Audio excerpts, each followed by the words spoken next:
After Tuesday, even the calendar says WTF.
Hello, welcome to Chaotic Calling. My name is Starwind. I'm here to play some D&D, and that's what you've come here for as well, am I right? Before we get started, we got a couple announcements. One, Wounded Warrior Project Week is coming up. I believe they said the 7th through the 13th. However, we are going to go ahead and start our contribution. So if you want to donate to the Wounded Warrior Project on Twitch, there should be a donation button. You could start using that to donate to their cause. It's a very good cause. We supported them before. We used to have charity events. Didn't have time to plan that this year, but looking forward to supporting them just the same. So if you guys want to do that, so as an incentive, for every $100 we raise for the Wounded Warrior Project, whatever D&D game is coming up or that we're currently playing in, we'll get a deck draw, and it will be positive outcomes only. So any negative outcomes on the deck draws will be redrawn. So positive outcomes on deck draws for the donation goals. So if you want to help activate donation goals, go right ahead. But don't worry, you don't have to do it all by yourself, and you don't have to do it all at once. Like, we got 3 weeks, we're just putting it up there, and we can just spread the love between every game. So you guys keep being awesome, donate to a good cause if you're feeling friendly for it, and yeah, it's a really good project. We want to support them. End of that. Okay, next up, we got Radiant Citadel starting this Wednesday. Be ready for that at 6 p.m. Central on Wednesdays. But now let's get into tonight's session. For tonight, we're lost in space. No, we're not. We know where we are now, right, guys? Somewhere in space. Yeah. Somewhere. So last we left off, we found out that the porks, as you call them, are actually known as morks to these astral elves who are, raging not raising a war, raging a war against waging. That's what the word I was looking for. Waging a war against these single-minded creatures that just wanted to swarm in, and you guys kind of came to the Astral Elves' aid, I guess, and swooped in and flew up in the air with about 3 or 4 of them on the windshield, and just used your little windshield wipers to spread them off into the air as they fell splat on the ground, leaving green goo and purple skin all over the ground. After that, contact was attempted to be made. There was a signal that was sent out as you guys were kind of like in exploratory mode. And as you continued to explore, the signal kept trying to come through, asking if you guys were friends and foe in Elvish. We had to get a translator, which fortunately your gnomish friend was able to translate the decoded message that, have to remember names because it's a different day. Calypso was able to decipher.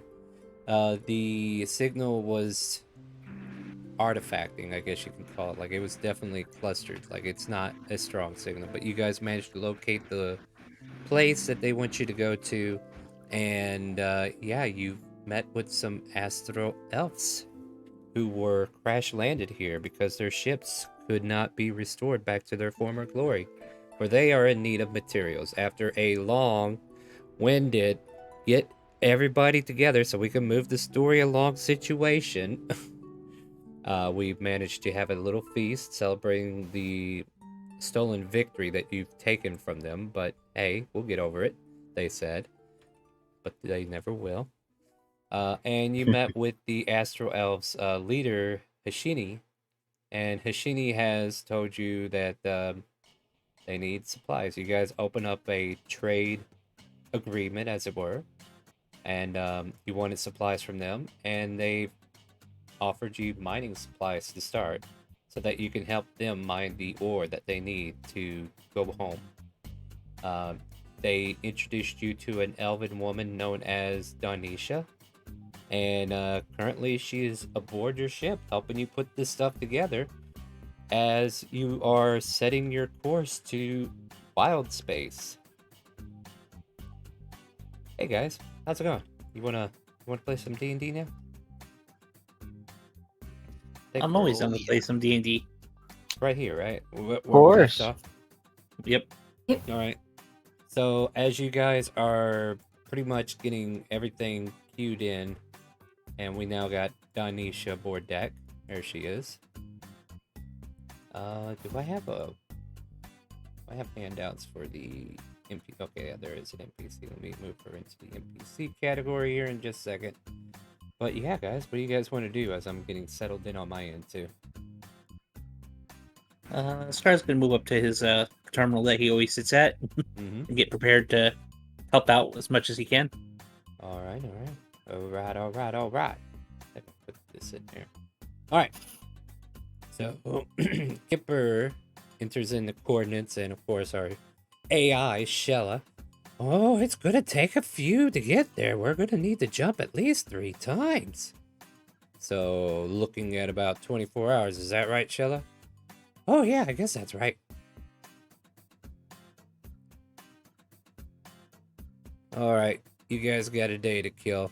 Have fun putting the gear together. I'll stay up here and man the pilot seat with Shella. And if you guys need anything, let me know. I mean, I can pilot it for you, and you can go down there and tinker. I know you like to tinker.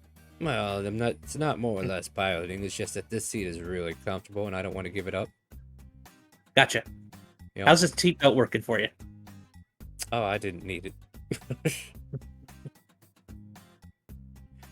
Okay. At any rate, no, the day is yours. You guys can do some downtime on the ship, explore other things that we probably don't know about, but eventually here within an actual hour in daylight of here, you got time. Is what I'm telling you. If you want to do something else, otherwise I can skip to the good stuff. If you want to get to the good stuff. So we need to do the need to put together the actual equipment. Yeah. Well, I guess Kunai. Yeah. If engineering crew wants to help. So yeah. I came Yeah, up of course. with speaking of which, I should probably bring this up. Brought up another skill that may or may not be of interest to you. It's called mechanics. And a mechanic is somebody who can actually do repairs, upgrade ships even, if they have the materials. I'm not saying that you guys need to explore this field, but it is available, and I think Donisha is just going to be a natural mechanic. So, yeah, she'll be the one leading the equipment anyway, right? And you guys find yourselves in, I guess they're area bays, right? They're Mhm. not designated for anything, but you guys are about to designate these as the mining area. Mining bays, I guess you can call them. And I guess there would be a armor plating that kind of protects the interior turret part of it. So once you place that turret of the mining laser in, there'll be a way to kind of get that out in space after the fact. So she's in the middle of installing. You guys are help carrying and stuff, and using whatever equipment you have on the ship. So I guess what we're going to do is a Show off that skill upper check. body strength. It'll be just, actually I'll let you use your engineering ranks as well. So you can do 1d20 plus your engineering ranks to help, and then I'll do her 1d20 +1 for her rank in mechanic. Not looking good. She's a little out of practice, guys. Let's see if you can help her. Ooh, nice. Okay, not a 1. You helping as well, Calypso? Alright. Alright, considering Fizz being very interested in the technology, you kind of like pick up on certain things that Donisha seems to be flaking on. Like, she's been out of it for a while. It's like, oh, that's right, you're right, that does go. Okay, and she's just like fixing up whatever she's doing. You guys managed to install a mining laser to this weapon bay that is currently vacant. And yeah, it looks to be operational after about, I'd say it takes about 4 hours to do. So that's a 4-hour project that the engineering crew did. Is there anything the rest of you, well, I guess that just leaves what, Scar? Is there anything you want to do, Scar, to kind of like spend 4 hours, like, or were you like the muscle that brought the stuff down with them? I think I'd be the muscle, just help carrying and lifting stuff. Okay, yeah, because they need some, somebody to help hold stuff up and stuff like that. All right, cool.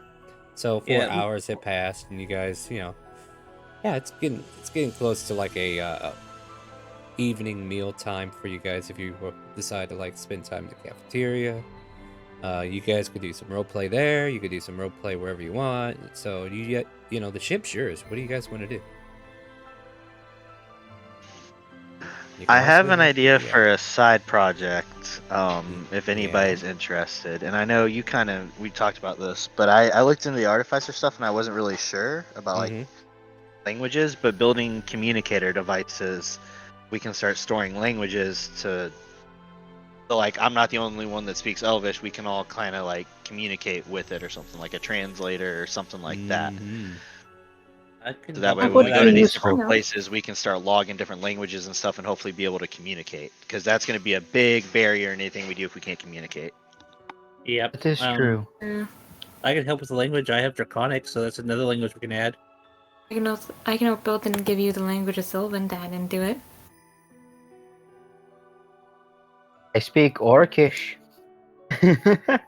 Definitely help for what we've encountered so far. Apparently these orcs have a different dialect. Strangely enough, those other morks, as they call them, didn't speak Orcish. We actually think they're made out of plants, Donisha said. Made of plants? Yeah, I think they became like a descendant of eggplant of some sort. I don't know, I could be wrong. Well, they didn't go squish. Oh yeah, they are very squishy, but the purplish skin kind of like makes them look plant-like in a way.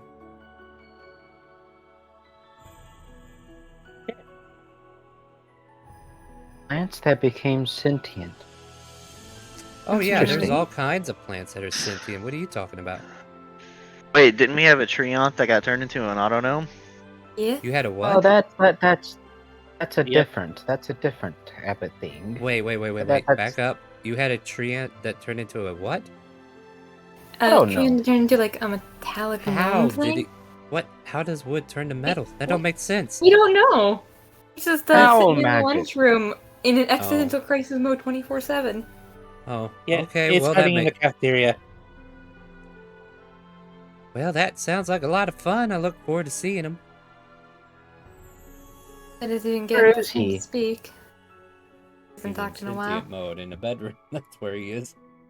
He's being a tree. Yeah, That's that about is Abel, that but is in true. character, it's a fair question to ask, right? I haven't seen that little guy in so long. Where might he be, actually?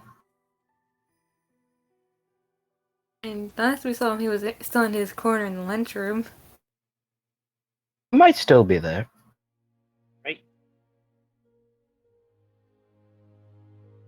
I would go up to the little young elf lady and say, "Well, you might want to check some of the quarters. Probably he probably found a room or something, or he might be in his little corner in the lunchroom." I mean, I'm sure I'll get to meet him eventually if he's around, right? But all in all, I'm just glad we got this mining laser working. We'll have to give it a good test run once we get out to wild space. Yes, quite.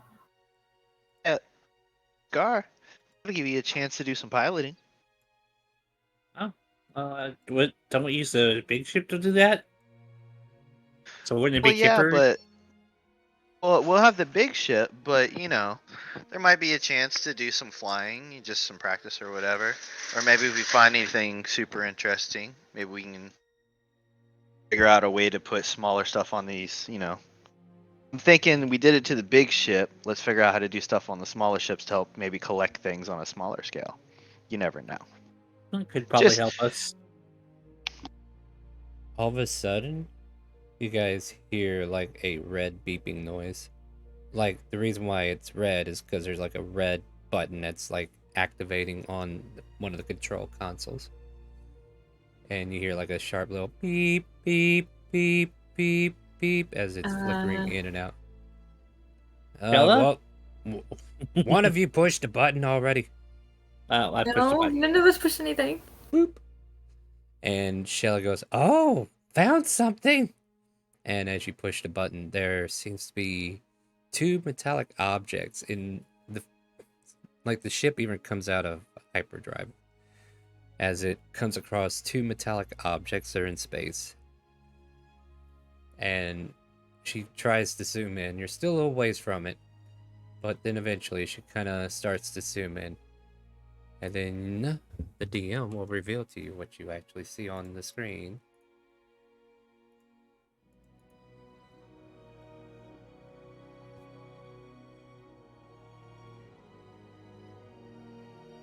Alright, you see those? Yeah, I see those. There are two metallic objects in space that are floating there, and they seem to be like one's got coordinate orientation, right? Like they don't seem to be oriented in a specific direction. They just seem to be hovering. Like they're not moving on their own. They're kind of like suspended in space, just lingering. Hacker And- Squad, can we scan those? Oh, yeah, we could take a look at that. Give me 1 second. I'll check it out. And Shella does a scan with hopefully one of the engineers who are good at this, right? Sure. Do you like us Alright. all to roll or just one? Yeah, or- engineers, go ahead if you want, or you can give one guy advantage. It's up to you. Everybody roll, since nobody's saying anything. Alright, so, the aide to Shella, Biz is the one who actually manages to get the cipher to work properly, and you identify two C-class frigates that have been, from what it looks like, no life around it whatsoever. Like they've just been sitting here like ghost shells. We could probably pick them up if you want. Sounds like it help us a bit. Who would leave two frigates here just abandoned? Sure. Can we try to patch into them? Try to establish communications? Sure, if There you might be want. anything. Didn't Shella just say they were no life? Hello? Anybody in there? No, I'm not getting an answer. Yeah, but Scar, we thought this place had no life, and then we met our lovely slime friends. True. That is very Oh. true.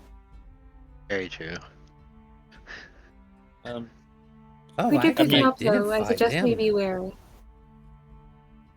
Well, what if we took one of the ships out to get a closer look? That could be done. Yeah, It's good. is that what you want to do? Yeah, we could check and see the damage on them and see if they're worth picking up. Alright, we're gonna Maybe kind of... even get some identifying marks or something. True, good.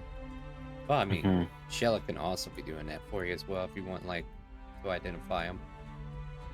I would think. Let's do a group. Alright, Okay, it's up then. to you guys how you want to do it. But he even says, if you want, we could just have that thing come all the way into our docking bay. We could use the grappler arms to bring them in. If we did that, could we lock that docking bay so no one can go in or out until we go in? Well, we technically already do that. Very true. Out of character, the DM's like, I'm just trying to give you ships. Stop being so suspicious. There's always a catch. That's what I 22, feel you like know right that, now. right? But yeah, there always is a catch 22. You'll figure it out soon enough, I'm sure. But I get it. You're very wary. It's healthy practice. But Well, as then Shella I guess said, maybe we could ask Shella then. Is there any identifying markings, ships, figure out who or what they belong to? The only identifying marks I find are these strange letterings. Looks like an S, A, and an E. South Atlantic Electronics. No, that can't be right.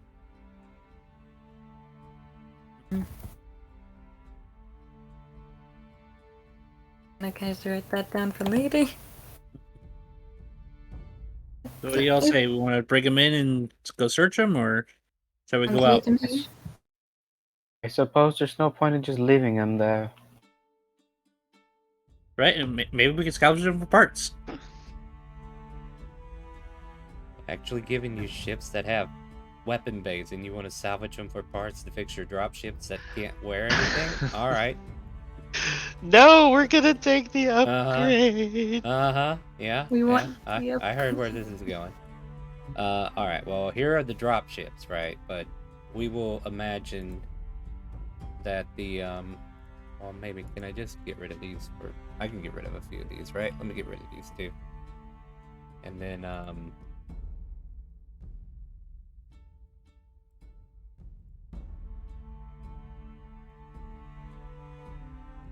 man, I have to fix that then, don't I?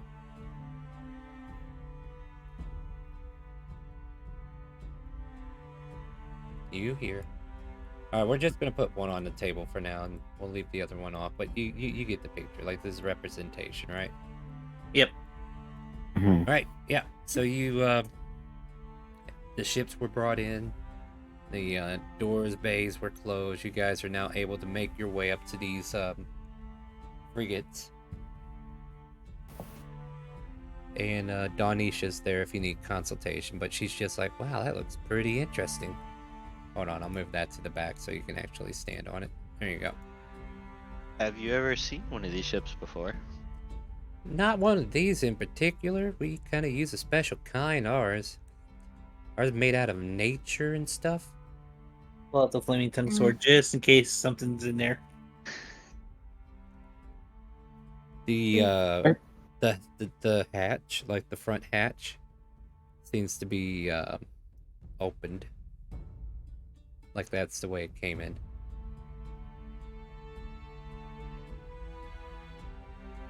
Not suspicious at all. And I just looks in it. There is a Hello. empty bay. You don't see anything. Dead instruments before you. The ship itself seems to be inert. Was that a psychic blade and just starts walking around inside of it? Yeah, there's not a lot of room, to be honest, though. It's made for a single pilot, and there might be room for like one extra person in there, but it's definitely not like a lot of space. Like, basically what you see is what you see. Yes? How can I help you? Is there any way we can jump this ship and get power going to it again? Possibly, or you could try to see if you turned it on yourself. The keys you would think would already be in it. Does Kunai see the keys up there? Yeah, you see some activation keys. Turns the key to see if it turns on.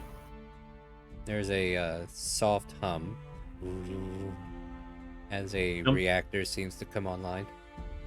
Jump in the pilot seat just in case it starts to move.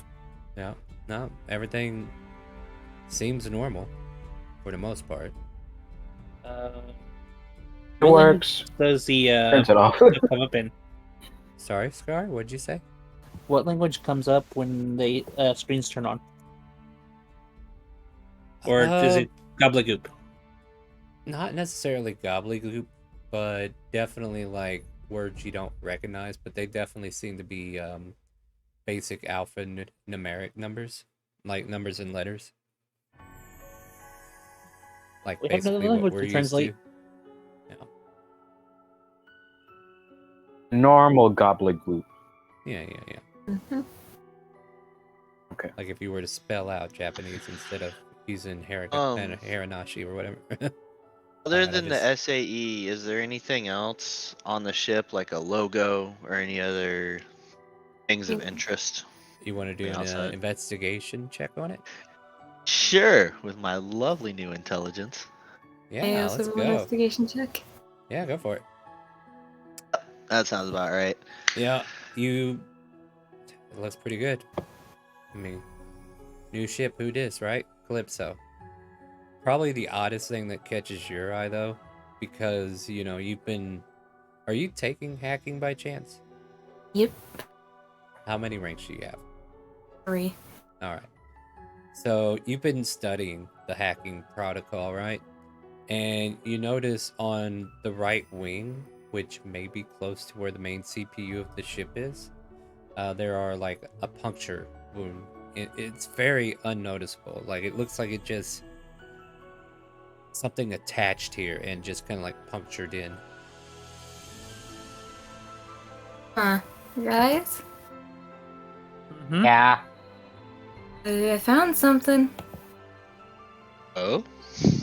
And I'm gonna What'd you direct find? Crimson Kunai to the puncture area. Yeah, as you come over to the wing, you realize that there is a puncture wound, or like a little indentation that has been pierced into the hull of this ship. And for those trained in hacking, you would realize these are the imprints of a hacker tool being thrust upon the ship. Oh, Calypso?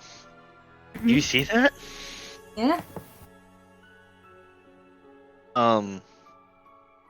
Want to see if we can remove it and maybe kind of figure out what it is and how this works? Oh, it's nothing's there. It's just the imprint of when it connected. Oh, I'm sorry. It's It was been- just an imprint of yeah. where something was. Oh, okay. Yeah, My yeah, bad. yeah. Oh, No, that's fair. We want to get it back on the same page there. But you know what I mean? Like the cable that slammed into it has already been removed. I got you. Yeah. No. Like, oh, yeah. Looks like it was hacked, right? Yep. That was something we should keep an eye out for as well. If we are bringing in the other one. Oh, the other one's kind of like off to the side, but off screen at the moment. Yeah. I'm gonna run over to the other one and So- see if I can find the same marking on it. Investigation.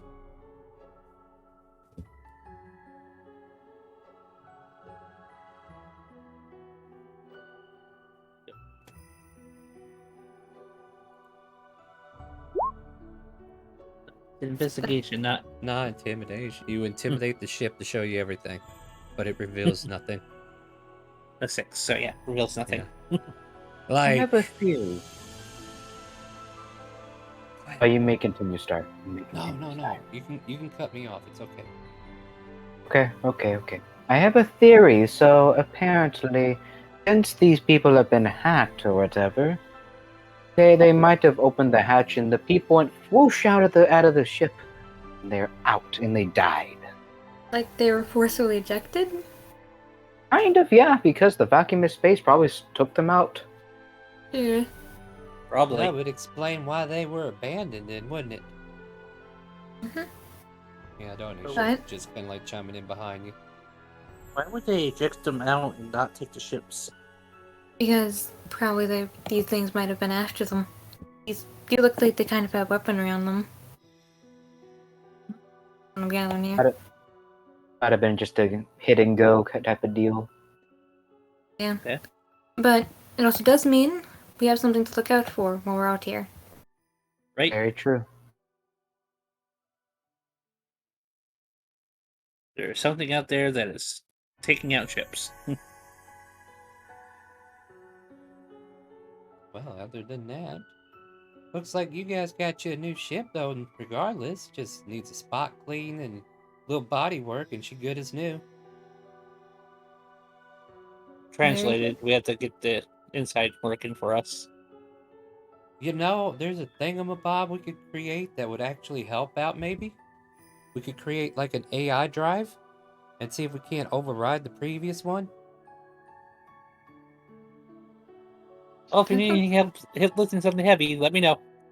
That's not my Oh. expertise. Oh, no, I'm just saying, like, if you guys want some help with some coding and stuff, I can draw together a plan to make an AI drive, maybe replicate your current ship's computer into it. That No. sounds lovely. Yeah, we could do like a copy paste, you know? Copy one thing, we paste it on another. What's paste?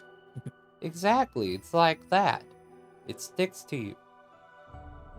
Okay. Well, like You know honey. what paste is. I'm gonna be honest. We just, recently started getting experience with all this stuff, and you're saying a lot of big words right now. Right, Yeah, right. Totally understand. I'll take it slow with you. How do I dumb it down any further than copy paste though?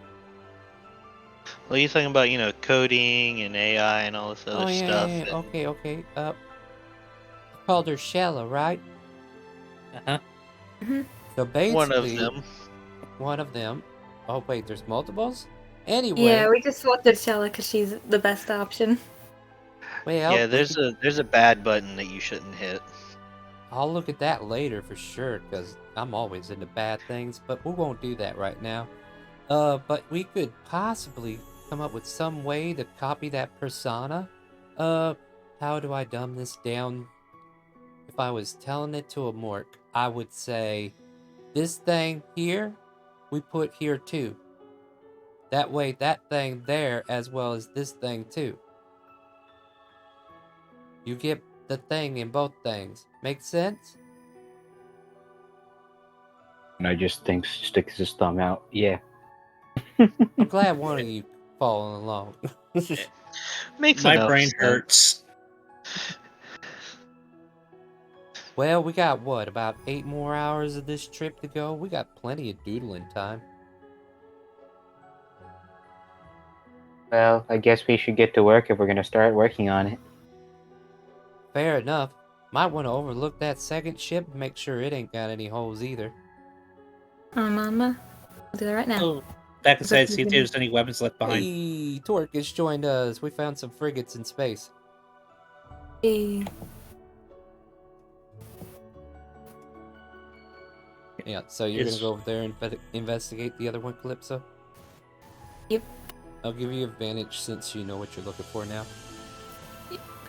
Awesome. Okay, well, if it was hacked, it was a cleaner impact. From what you can tell. Since Okay. they were forcefully ejected, are there any weapons left behind inside? If you were to investigate the drivers that are involved with these mechanical devices, how about I do you a favor? How about I do you a favor, and you guys can have this in your thing.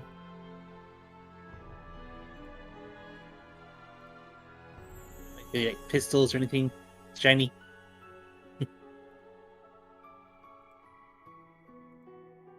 There you go.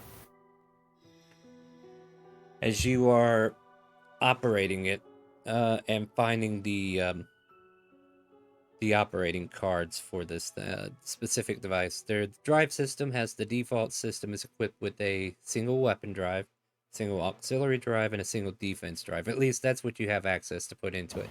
As far as what's currently equipped, it does have a weapon drive, which means you can fire with it.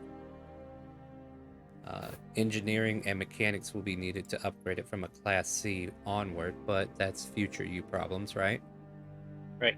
And then you can see the AC on the next page, and if you're using the kinetic gun, you do see a bunch of numbers next to what looks like the weapon icon.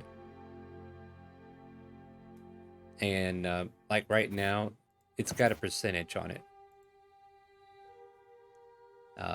It's probably sitting around 70%. Okay.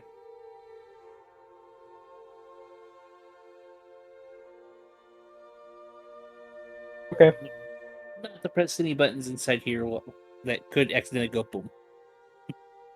You're not? No press buttons. Why not? This isn't the Scar I know.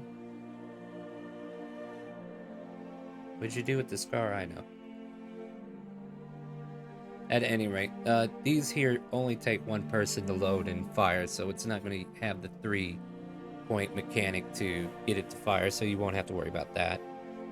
But welcome back, Torque.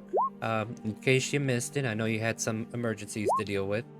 But yeah, we found a couple of these ships out there in space, and we assume that the previous owners abandoned them against their volition. So we've come to the conclusion that these ships have been hacked, or at least one of them for sure, right, guys? Mm-hmm. And we're debating on patching them up and using them, right? Correct. Well, I'm trying to give you something better than your drop ships. You guys were wanting guns, so I'm giving you guns. 2 small But- ships with guns. Yeah. Like, dropship's just a heavily armored vessel of protection to deliver. This thing here, you can actually fight it. Alright, so as you guys are doing any other investigation, what else you guys want to do here in this bay? And What Torque, have you they can join done us. so far? What has it done so far? It has done nothing but turned on at the moment. We Oh, found the nice. keys. That's about it. Found the keys, found the overlay of what weaponry it has. You should have a character sheet to look at. Or Alright. I should have popped one up for you too. The Um, frigate C-class. Have they went inside yet? A couple people were exploring it, and it's not much space. I'll go ahead and do it again. It's fine. There's like room for a pilot, and there might be a little walking space behind him, and then there's probably like a chair behind him for like a co-pilot, or if you have a secondary person helping you. But as far as like having multiple people on this ship, it was not made for that. So it's Okay. it's a lightweight frigate, basically. And since I'm using the classification system, this is a Class C, which is like basic of the basic. We were en route to wild space, and then we dropped out of hyperspace to pick up these 2 metallic objects we came across. Right. So yeah, what do you guys want to do now? I think we need to get that driver work getting going so we can get these things translated so we can run them. Oh yeah. I will get that copy pasta going. Don't you worry. I'll go see if I can talk to Shell and see if she'd be friendly with me and allow me to copy her onto one of those disk drives, and we'll see if we can't transfer her over. Donisha says. You mind if I just kind of watch what you're doing, try and learn? It's Oh, kind of it's- all new. Oh, this won't be Mhm. too hard. But yeah, sure, absolutely. And unless there's anything else you guys want to do here, I can move us back up to the bridge. Not that I can think of. All right, to the Yeah. bridge we go. And Donisha just kind of like asks for a terminal, and unless anybody objects, which I don't think you will, she'll come over and take a terminal. Hey, Shella, would you be a dear? I need to copy your persona so we can hack into these systems that we just got and place you in there. Would you mind taking over those 2 ships for me? Oh, sure, just put the little disc thing in. And basically, she's like a USB stick or something. Like, she's got this little stick that she puts in there. And she does some typing, and you can see her doing some parameters and coding of some sort to a limit there. But for the most part, Jella is doing all the heavy lifting, as she is basically copying a portion of her persona, her AI, as it were, into this little disc. Welcome in, yo. So with that, Donisha finishes. You kind of like hover her shoulder. I'll let you make an intelligence check to see if any of that made sense to you. Oh boy. Not a damn drop. Mm, Tonight. You know what? Hang on. Yeah. yeah, I'll on. make an intelligence check. I mean, if you were over her shoulders, yes. But you really need to state that, you know? Thought I did. Probably didn't pick it up. Sorry. Yeah, alright. Yeah, so if you guys are doing things, make No, sure you say I'm you're not gonna doing do things. anything. I'm gonna let Calypso have it. This makes sense with what happened last week. Oh man, well yeah, Calypso's surpassing the teacher now. So it makes sense. Well, wait, do you speak Elvish? Nope. Alright, doesn't make sense to her either. But the idea of how this code is put together is kind of like brought upon her, but she doesn't know what it says. So unfortunately, even with a nat 20, you only get so much out of it. But that's the thing, like, that wasn't even all Danisha's doing. Most of the work was interior. It was based upon like Shella doing all the copying onto the drive. And basically she was just setting parameters for the information, or maybe she was condensing it, compressing it so it all fit. Anyway, she finishes up. It takes like another hour because you guys are needing to kill time. And at that time, she's willing to go down there and test it out. I think Let's all we gotta go. do- Yep, we're going back Yeah. down. She goes down to inject the code. We go back to the cargo bay, which is actually our temporary ship bay. We'll probably need to. I'll probably look up a ship bay somewhere later.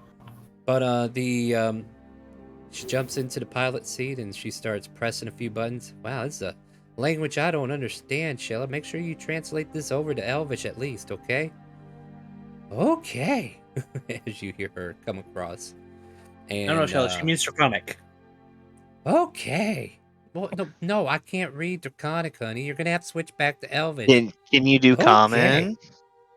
Okay, she says, and well, I guess that works too. Sorry, I'm used to my people. You know how they be. Very old-timey. Anyway, and Danisha finishes plugging it in, getting Shella integrated into the system. And, yeah, you can actually see the overlays, the comms, the systems, the subsystems. You can read everything that's on the monitors now. Wow. I Yeah. can read. Yeah, you can. If you ask me questions, I'll tell you what you see.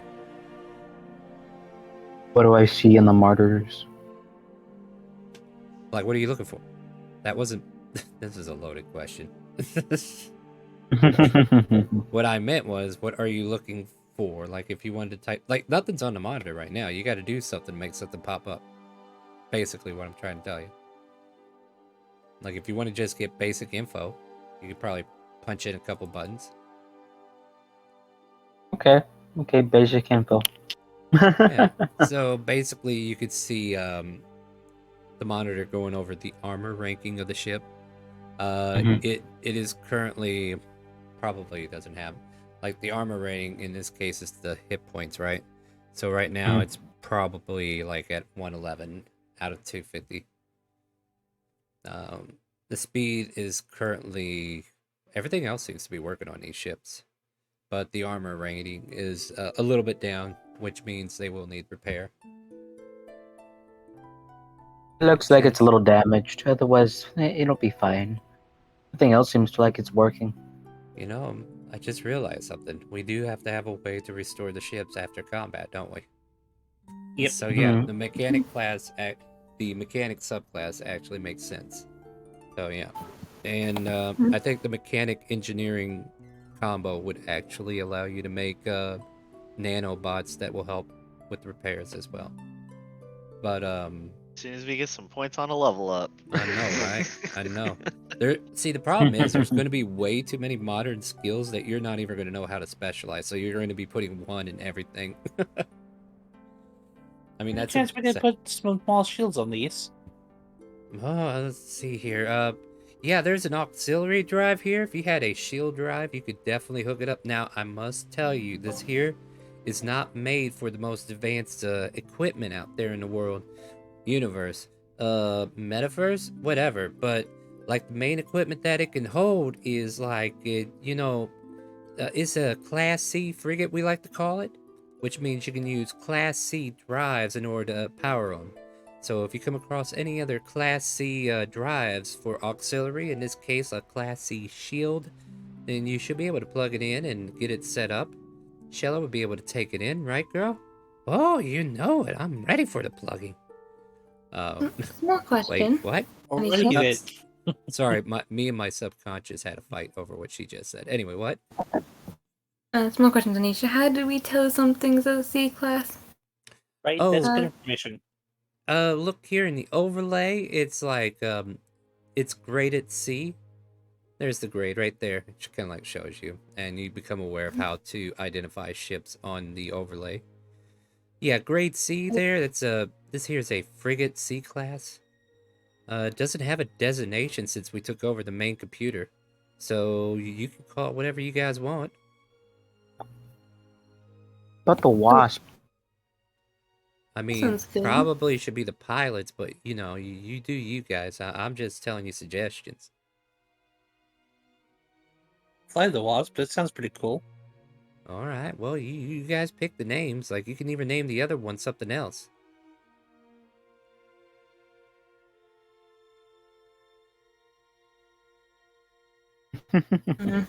Ah, yeah, Cricket. That's a good name. Cricket. But basically, Giving now the other we'll- pilot a chance to name the plane.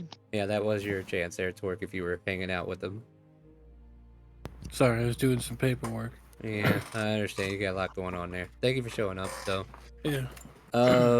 So I'll give you time to think about that. You don't have to come up with it right now. Won't put you on the spot. Okay.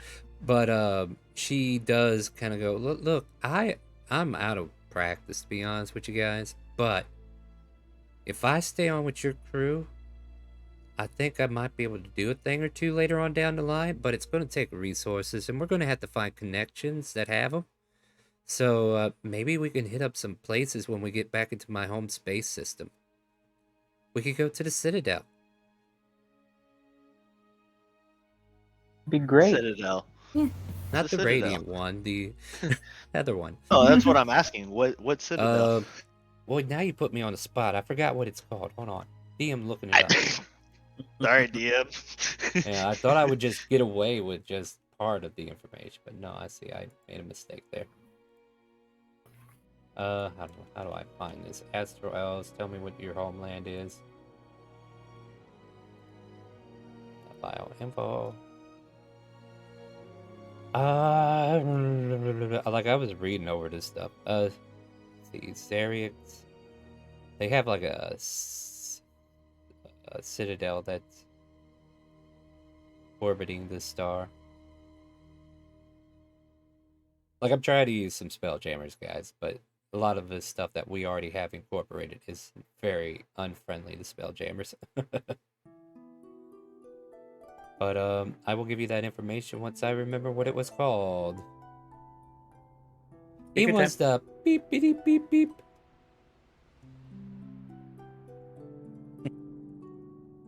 Are you part Warforged? No, why you say that? I'm all flesh and bone here, hon.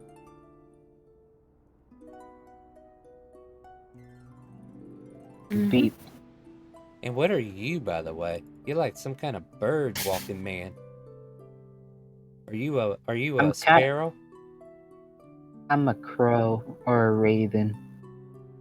You're awful big to be a raven. Then again, that Yeah. makes a lot of sense. I'm a kenku. Oh, is that what they call you? Okay, I'm a Ken. kenku. No, not my name. My name's Kunai. Oh, My race is my race is a kenku. Okay, cuckoo. Anyway. Dang, where was this information? I was like reading deep into it and everything. Alright, don't worry. I got this. I got this. We believe in you. I look up Sarix. Sarix? Sarix? I think it's Sarix. I think it said Sarix. Sarix. There's... How would you say this name, I wonder?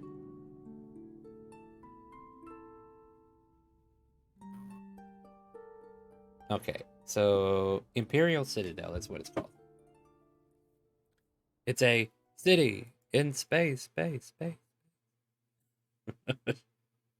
But essentially, that's like her home world or her home. Yeah, it's like location. That's what we're talking about. Yeah. The Imperial Citadel is a seat of the Imperial family, which includes Emperor blah blah blah blah blah blah blah blah. Almost like you need to make. Well, you're not going to get to make checks on that. Yeah, it's a citadel that has like over 10,000 people on there. So yeah, it would be like one of your first bigger civilization rendezvous. Interesting. Oh, that's cool. If you don't mind, if we don't have records on Astro Elves in the computer yet, maybe we start kind of adding in as like part of our information. Oh yeah, Shella could probably tap into the archives once we're there, and we can get some free info. Yeah, we can see about that. Yeah, as much knowledge as we can get wherever we go. Sounds It's good to important me. You all seem like a fun bunch. We try. We definitely try. Agree. All right. Well, I'll see if I can't fix that boo-boo on this wing, and then if you guys want, we can just talk more later. Sounds good. Sure. All right. And Maybe we can go get some of these rocks and harvest some material for you. Oh yeah, I will be on the bridge as soon as I hear us being within range, so don't you worry, I'll be right up there, darlings.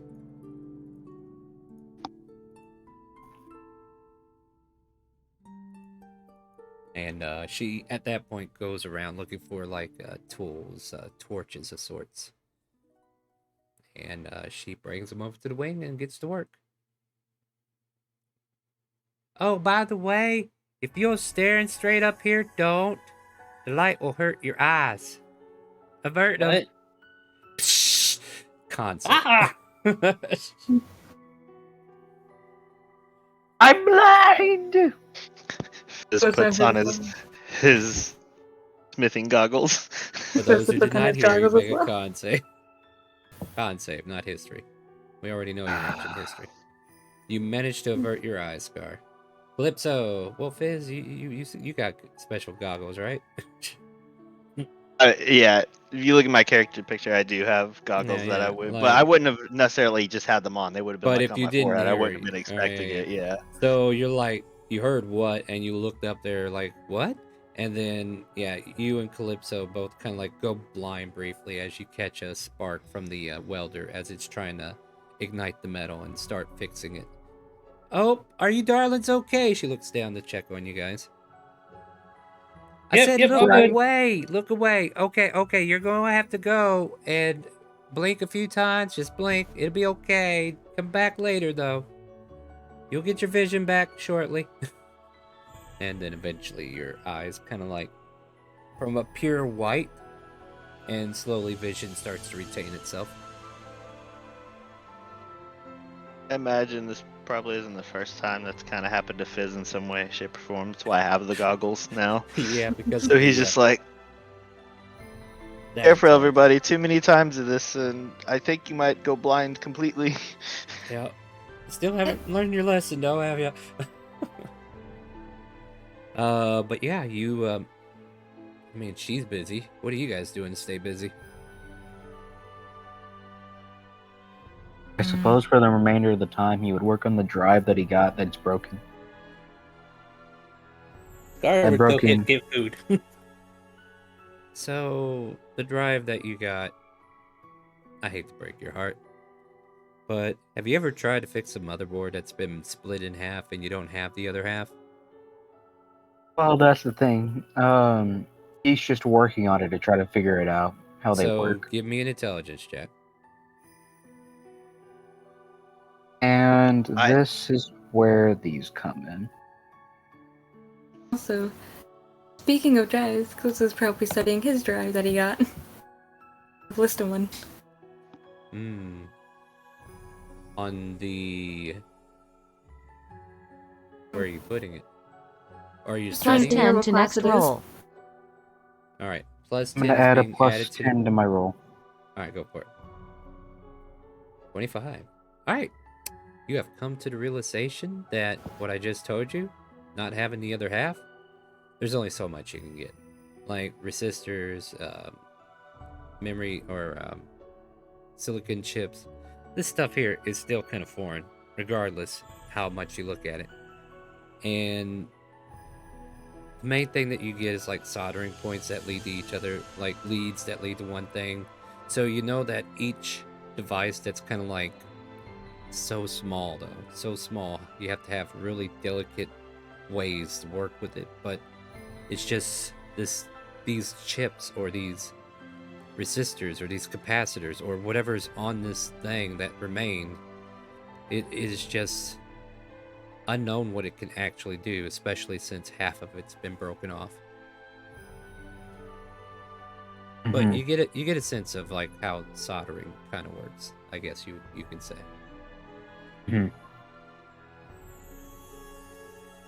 Okay. And what were you doing, Calypso? I was trying to figure out what class the ballista. Go ahead and roll investigation on it as you. There's a couple ways you could figure it out the hard way, but if you want to just like study the drive's exterior, then an investigation. Yeah, that's a pretty strong point. So you're studying this drive, and I think what really is the seller on it though is like there's this insignia marker that seems to be generic across everything. Maybe because like there was some kind of agreement that, hey, if it's going to be a Class C, we need an identifying marker that is the same no matter what our race is. And you can kind of make out that Class C marker that you've seen on the overlay, like in very fine small prints on the very back of the motherboard of this drive. It is a Class C. Try to use this on the frigate, possibly. But take them until everyone's gathered up and together tell them that. I will say, though, trying to attach the ballista to the frigate would require 3 points to fire it. Because the ballista is different than what he's already got on there. And there's only one weapon drive. Not true. So, if you want to do burst attacks, you could do that. But if you want to be able to fire constantly, then he probably wants to stick with what he's got on. Unless the frigates, yeah. So, I guess above table, I'm telling you. Hey, what do we got? Some celebrations? We're giving out hope. Let's party. Yeah, there we go. Hey, Ren, how's it going? The drive itself might come into use later if Donisha manages to get the materials she needs to either upgrade them, or you guys just straight up buy a new ship. Keep this on me then. Yeah, like the universe is slowly opening up to you guys. You're slowly getting to the points where you can actually start trading and start building and start contemplating what you guys actually want to achieve now. So, I mean, you guys start at the ground, you guys start at sea, right?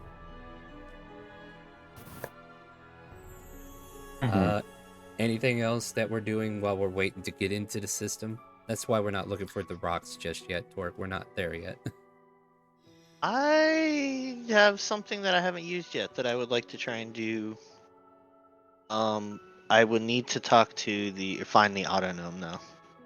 Yeah, sure. All right, so we'll go to the main ship deck.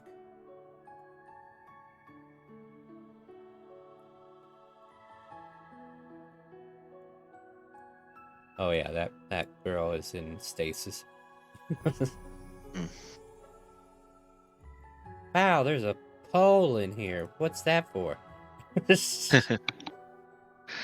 Well, you see, was it the Treant that smashed through it? Is that how that smashed through it? Yeah, that Yep. So got smashed through. Okay, yeah. That's how that happened. Somebody ate a seed. Or bean.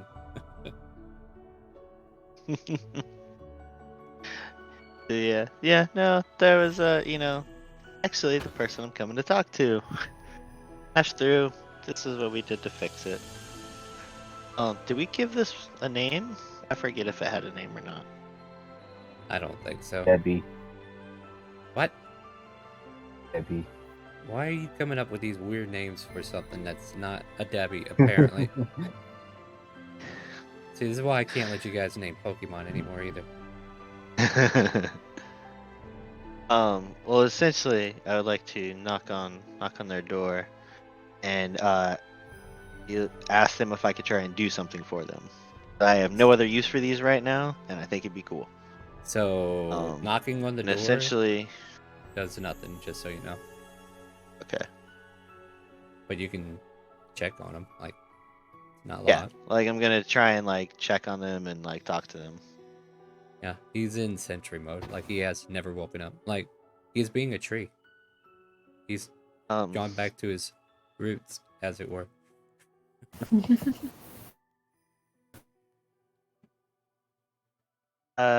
Tree? Wild magic. Oh, I think somebody's about to wake him up. Hold on. Who are we giving that to? The little dude. Little dude. I don't know. What do you want? It shouts at you. Because that's what it got. Whoa! Didn't mean to disturb you. I'm sorry. I'm Is this sorry, a but bad the time? setting has been redone for some weird reason. How can I help you? I was actually coming to see if I could try and make it more peaceful for you on the ship. How can you do that? Well, I have these little tinker that I can do, and I can have it emit sound, smell, and what was the other thing I was gonna do?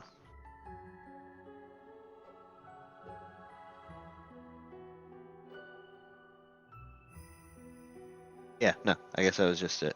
Yeah, no, just like a sound and a smell to make this more like, I guess, nature or like a forest for you. His head does a 360 turn as if to swivelly look around and be like, yeah, you're gonna naturefy this kind of. I don't know. It's a metal structure, right? He just kind of like stares at you with these glowing eyes. Like, this is the best I can do. Oh, that was the other thing, because it can be a picture as well. So have like a picture of a forest up on the wall. Okay. Emit, maybe like some chirping, and then I don't know, some kind of odor from forest. Don't worry, I can't smell anymore anyway. Oh, I can give you another sound then. All right, sure. No, so basically, what I'm hearing is you're making an ambient picture of the forest for him. Yeah, I'm kind of making like forest ambience, since they came here out of nowhere. They're an Autodome now, and I have no other uses for these at the moment. I thought it'd be cool. Oh no, people are getting pre-rolled ads. I sure hope they are subscribed. Anyway, yeah, he just nods because he's tired of yelling. I hope your volume gets. I hope it soon. does too. There we go. Oh, And yeah, it does now. Only a minute. Very weird how that happened. Sorry. Yeah. So yeah, essentially, if you just touch these, and they're like just little pieces of scrap that I had that I kind of turn into like little cubes. And be like, you just touch it to turn it on and off. If you want it on, just kind of tap it, and that's how it works. It starts poking him. Poke, poke, poke. And then it leaves it on and says, thank you. This, I shall go back to sentry mode. It seems very peaceful that way. No problem. Need anything, let us know. Understood. Shoot. And then, as you're starting to walk out of the room, you can kind of like hear a soft chirp coming from him as if he's adding noise to it. Cool. Right. Hopefully, if he ever turns back into a tree, on our side. All right. Unless anybody else has any other downtime activities they want to participate in, I'll just get us to the subject. You guys want to get to the subject of the matter? Yeah, because Scar's just having eating contest with himself. So as we reach the bridge and we find the area of space that we enter kind of being like overlapped with like these barriers of differences, right? Some kind of variations of fields that kind of like you have to pierce through to get to, like, in essence, one astral plane into another, right? Because you're just like locally moving an entire ship into that region. So we come to this cross space, I guess you can call it, and then eventually you're in a bright red, glowing galaxy all of a sudden, and the ship is still making its way, but the scene changes from like blue lights to red lights mostly around you, and you guys seem to be going deeper and deeper into this area. At this point, the scanners start going off, bloop, bloop, bloop, bloop, in survey mode. And if you guys are wanting to like look for the rocks, now would be the time to look for them. I guess I would start looking. Me. I know. Torque was kind of like holding an action to do so for the past 8 hours, so I don't know if he's ready to look too. It will be if you're not trained in engineering, it would be an investigation check. I would like to give Calypso assistance or help this time because I'm not feeling so good about my skills. All right, advantage granted to Calypso. Roll. To investigation. Yep, investigation if you're not trained in engineering. Yep. And that's why, because you push on the buttons and the screen keeps flickering away from the actual target you were looking for. So 17 on Kunai. Calypso, 22 for me because of the advantage. Yeah, okay, Calypso got a 22 as well. Alright, yeah, the galaxy map kind of like zooms into a certain region, and you can see an asteroid belt that is like on the exterior ring of where there are other celestial objects within this galaxy. And you can give the coordinates to Kipper, and he will make his way there. Giving the coordinates over to Kipper. All right, Yep, well then I'm over. let's get over there real quick and get this going. All right, so interesting if you guys are curious. Thyrexis space has 4 celestial objects, like I said. And on the monitor, there's... Oh, that's cool. All right, I just learned something. Anyway, on the monitor, there are 2 planet-based celestial objects, and only one of them seems to have a satellite on it. We have... what comes up on the monitor is like Rivus, R-I-V-U-S. There is a planet with a satellite called Zarindar. And then there is a big butterfly. I wonder if it's actually a butterfly. But I kid you not, hold on, maybe I could just share this. Can I share this? I can't share this. Okay, well, whatever. If you look at the stream, you can see it. There's a butterfly, and Shella starts chasing it. The Aurora goes towards the Imperial Citadel. Ooh, butterfly! And you just can't make this up, folks. I can't make this Make up.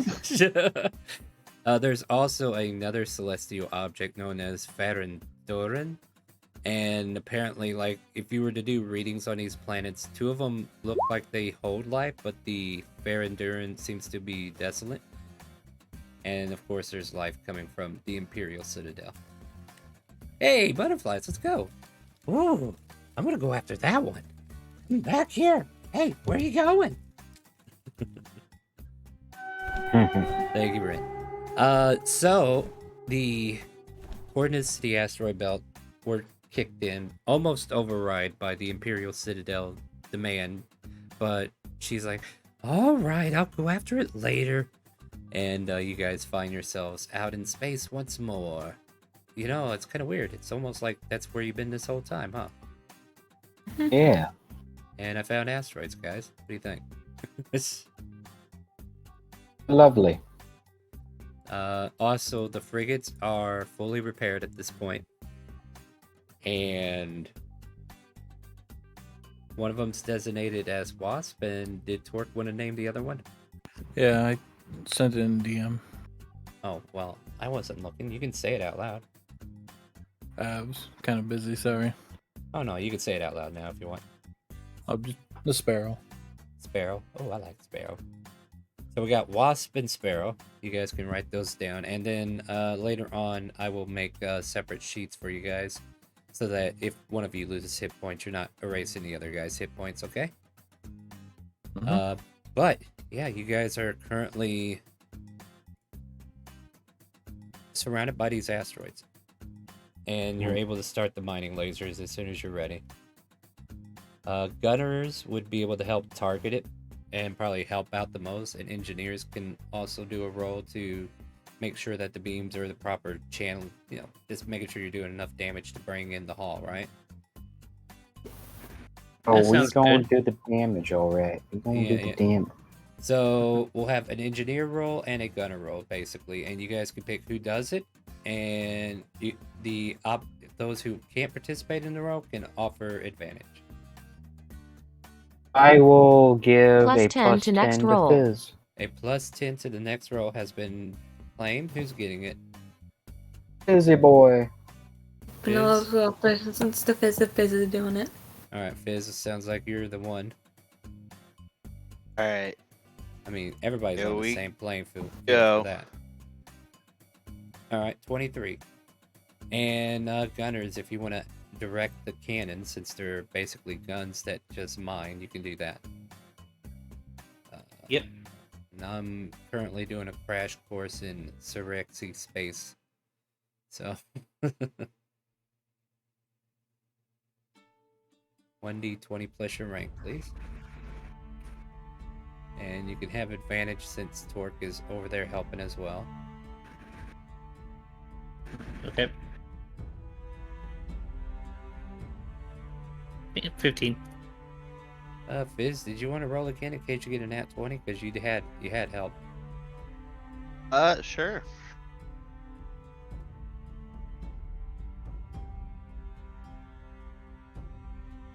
Boom. Ooh, 32. close. 32. Nothing to sneeze at, though, right? The rock material. And this is interesting because now you are starting to devour this asteroid that you're focused on. And the gunners are getting the cannon lined up.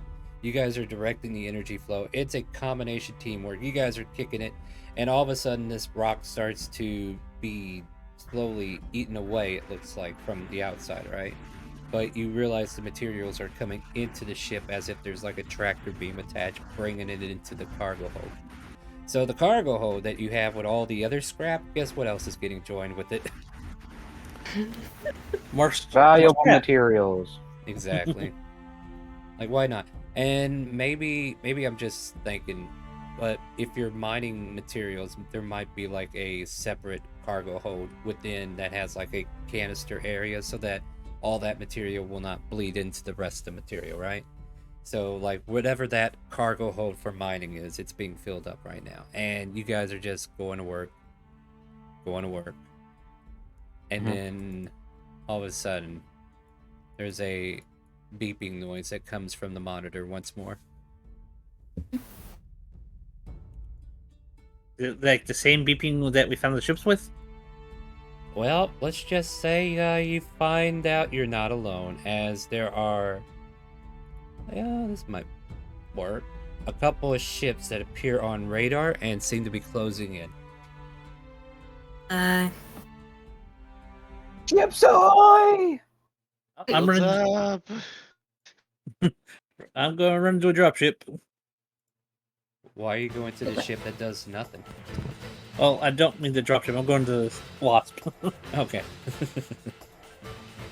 Is there any way we can ask if they're friendly? Yeah, you can definitely do that. Would you like for me to patch them through? Yes, please. Alright. The sound that comes back is a very gentlemanly sounding voice. Excuse me, but you are not of this nation. What are you doing mining our resources? Stand down and give us everything that you have already taken, or be taken by force. Sir, kinda need this. And so do we. We have a group of stranded people on a planet who need this. And we have a group of people who are using these materials to help improve our system. You are endangering our kind. Prepare to stand down or be taken over.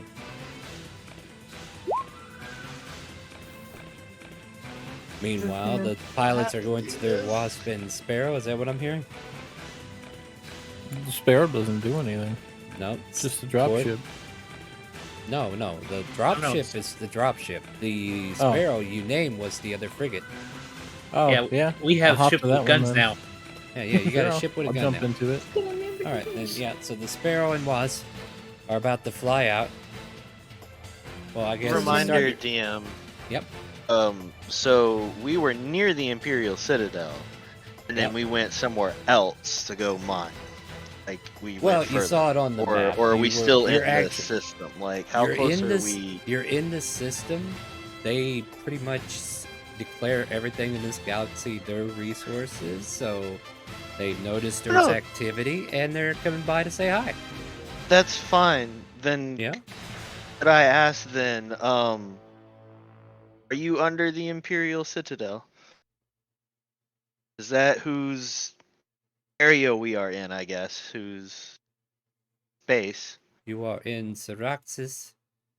Good lord, I wish they would have picked a better name for this. After this, I'm making up all the names, so screw this campaign. Anyway, Zeriac Space. You are in Zeriac Space, and yes, the Imperial Citadel holds all rulership within its. We are here to make sure that our star does not get obliterated, and you taking resources that can be used for later endeavors is against our treaty.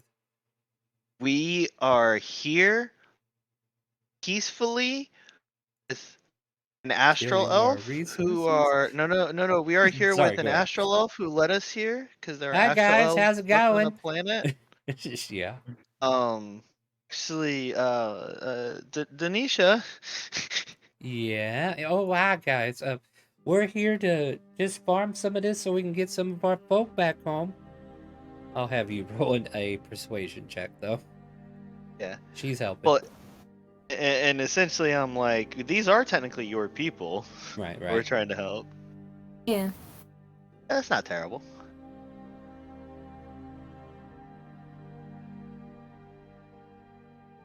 Then we will keep the capital ship from fighting. However, in order for you to take them freely for yourself, you must face us in some kind of combat. Because I gotta help my pilots get their kicks. Oh yeah, no, absolutely. I'll do what you gotta do if that's what you want. I was just trying to create as little. Yeah, so the hammerhead pulls back, and then you guys are engaged with the Damesfly. So, yeah, you kept from both of them attacking to just one of them attacking. But it seems to be more of a sportsman kind of thing instead. So, if any of my music will ever play again. Oh, it's going to be one of those days. Let me try refreshing real quick.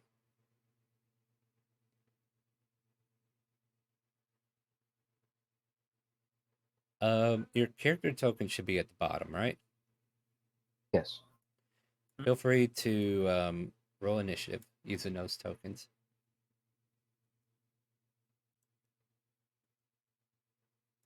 The what? Oh, that would explain it. Your tokens are at the bottom. If they're not, drag your token on so you can just roll initiative. You're not moving per se using that, but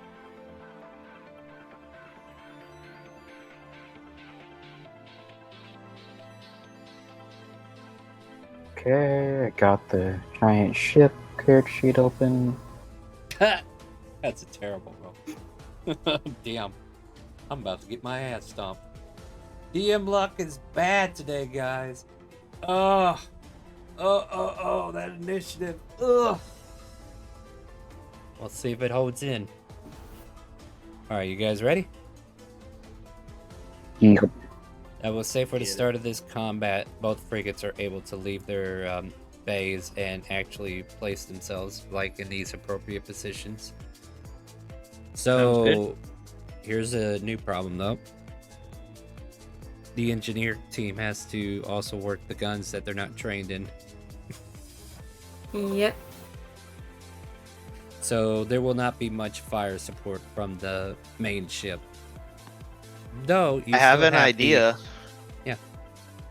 Well, since we're playing engineering, we let the 2 frigates fight, and we can still scan and try and find like weak points, or even practice hacking. Yeah, well, I mean, we don't have the materials to hack yet. Well, yeah, that's all right. Yeah, because those are Giving special ideas. materials you need. No, it's good. I like it. But yeah, we don't have the hacking tools yet.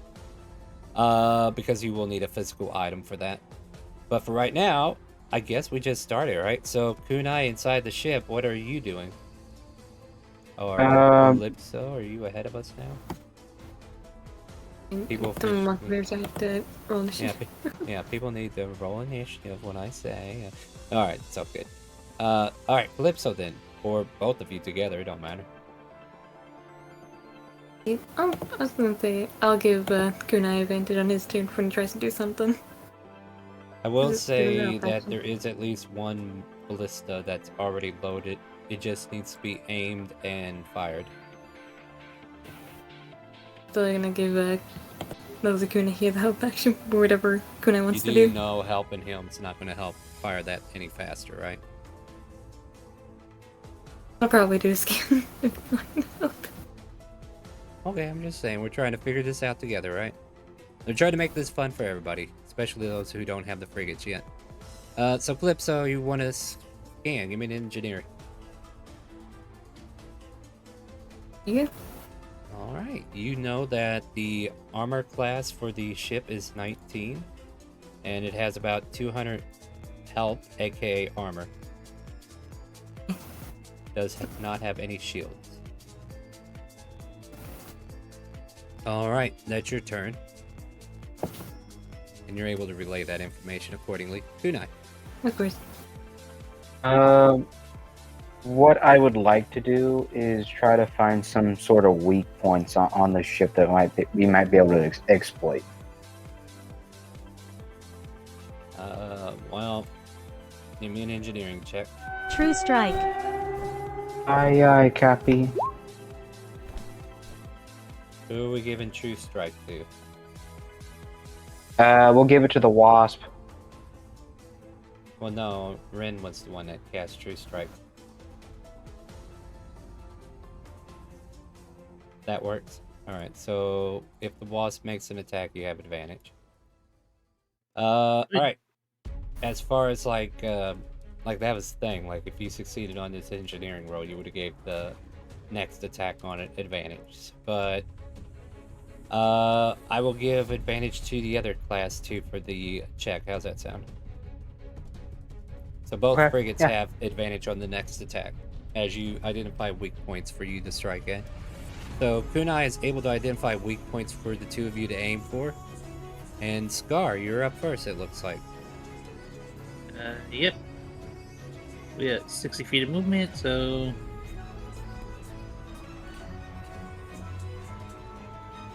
Do a flyby for 20.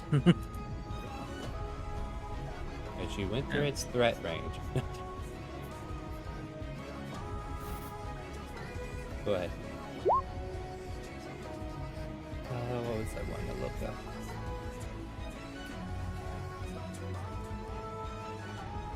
Well, no, you need to hit the other one. That one's just telling you what's equipped. You gotta go down to the attack actions. Okay. I see it. My bad.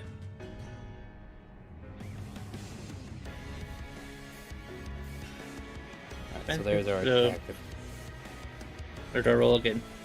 Yeah, no, that's the advantage too. Okay. So you fire across and miss. These ships are not that easy to control. Good luck. I mean, yeah, you are just now breaking in a new ship. Next up is Torque in Extra the Sparrow. attack. Oh, extra attack Alright. has been granted. Who are we I'm giving gonna that two to? shot. It's going right to me. Oh, go for it. Yeah, you have advantage on these. 19 hits, the 10 misses. So go ahead and roll damage on the first one.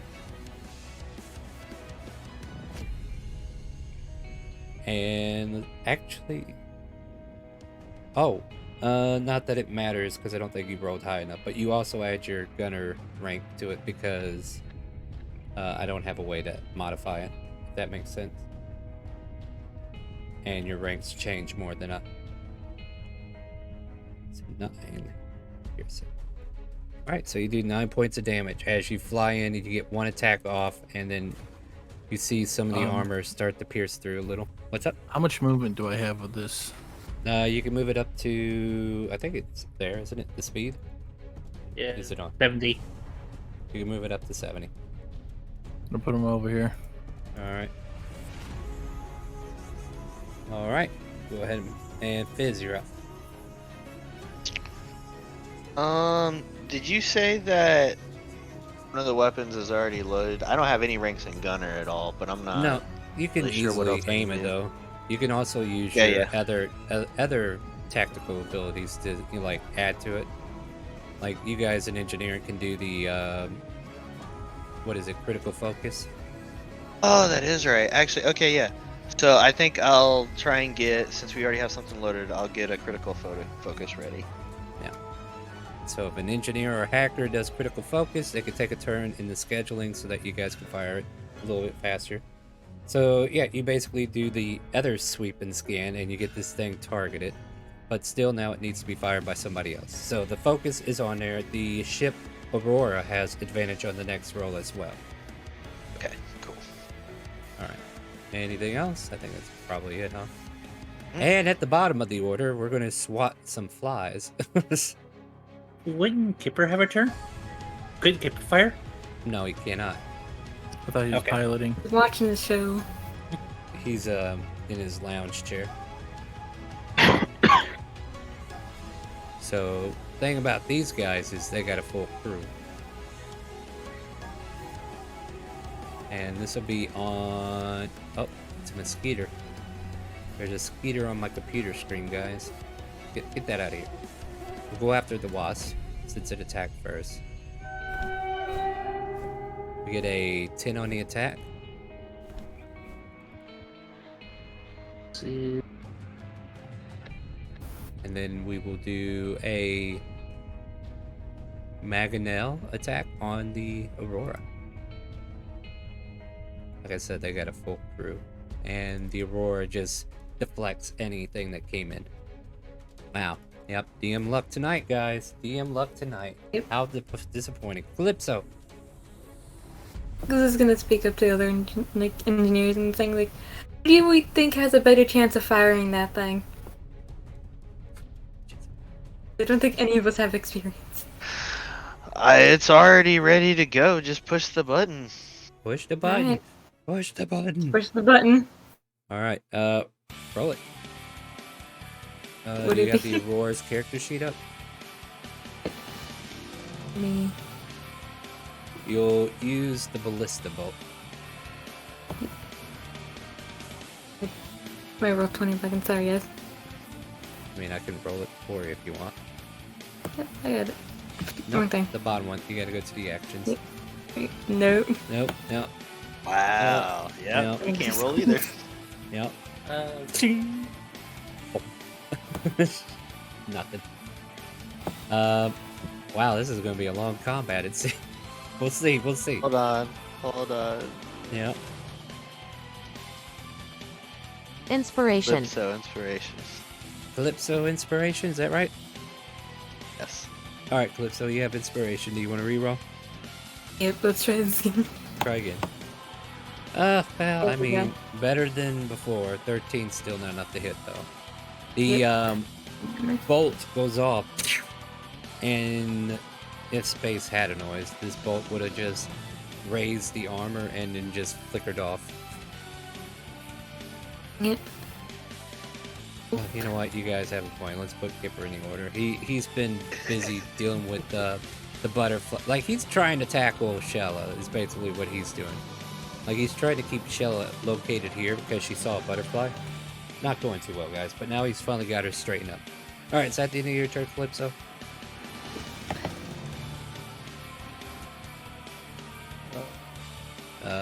Scar, you're up. We skipped What? It How skips did we- Kunai when you redid All the right, turn What is order. Kunai? Sorry, Kunai, go. Well, yeah, why did it skip Kunai? Because when you redid the turn order, it put Kunai on top of Calypso because they okay. don't have their Kunai, decks Kunai, you're up. freaking in the initiative. Kunai, what do you Okie doing? dokie. I'm going to load the giant cannon. Alright. The giant cannon. Alright, yeah, that's a different one. So we got a load on the giant cannon, which requires 4. Alright, now it's Scar's turn. Try to fly around behind this thing and hopefully shoot it in the ass. Yeah, you could certainly try. Sure like getting up close and personal, don't you? That sheet close. I need that sheet open. Alright, fire. I'll click the buttons. Yep. Yep. New ship, who dis? Like, we add +3 to that, but it's still not enough to overcome it. Yep. Next up is Torque. Advantage. Hey. Oh no, I need some balls. It's okay. What do you want to do, Torque? Gonna fly over here and take another shot. Alright, go for it. 20. 20 hits. Because advantage. Yep. There we go. That's some damage.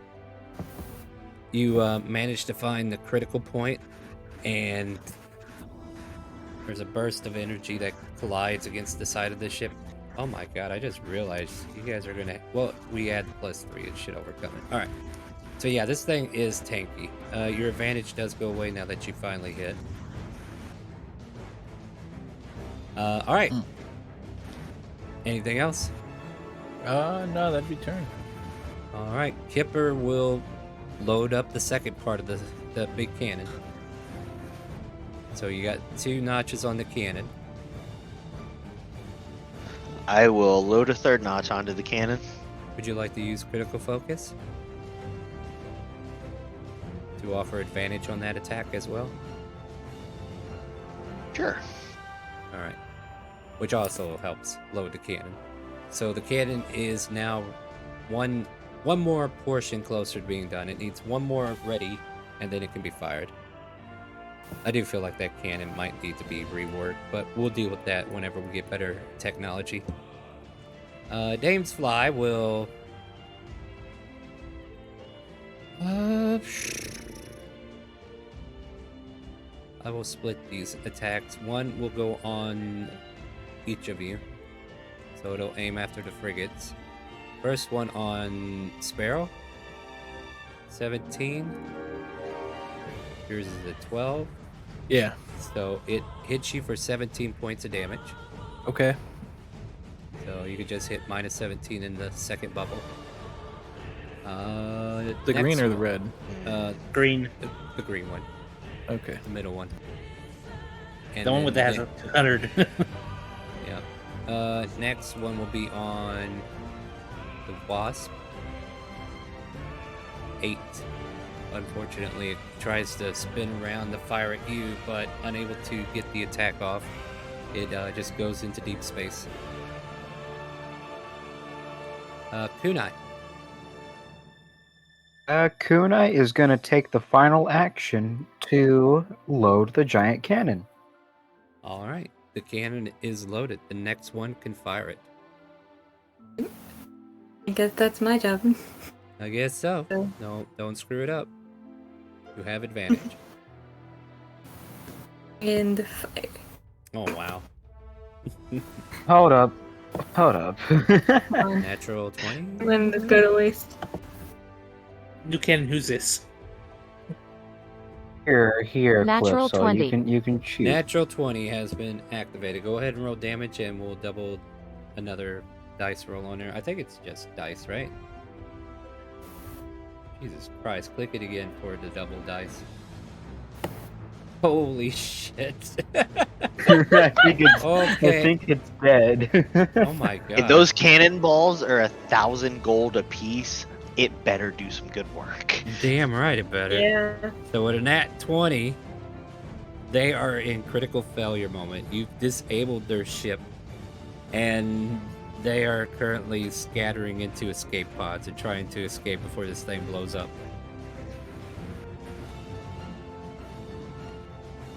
You overkilled it. Damn it, I wasn't expecting that. And the other ship patches through and says, okay, yeah, it looks like you can definitely protect those materials from evildoers. You go ahead and be on your way. We gotta salvage this ship and bring it home. Damn. To the victims of spoils, it's our salvage No now. harm, no foul, right? Like we're all good. Yeah. Well, I wasn't expecting you to destroy our ship, but we do understand you have more powers than we expected. I will... In the honor of this duel being... You know, you get that sense of honor, right? Like, because you stole the honor from the other Astraeals, but they, too, understand the honor the other way. Like, you defeated them fairly in combat. Completely! They do not allow you to take the spoils. They're like, no, we need those. That's a ship that's still in service. We just have to go fix it now. Thank you for that. However, because of your victory, we will give you a recommendation if you decide to land at the Imperial Citadel.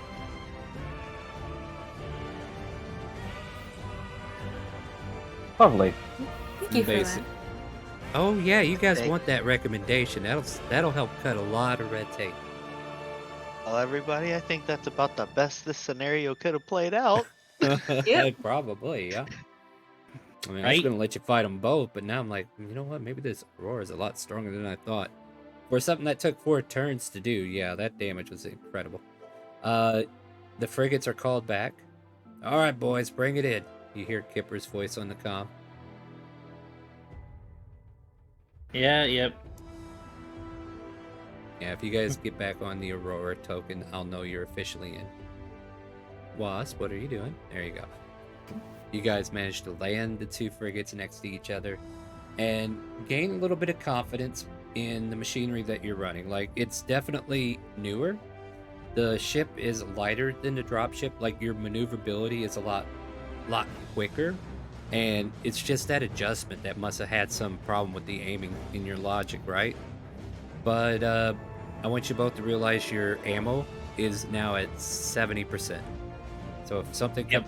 Like, you can make a little notation, I don't care where, but as long as you know you have 70% ammo in your said frigate, then, you know, I want you to kind of, like, track that for me if you could.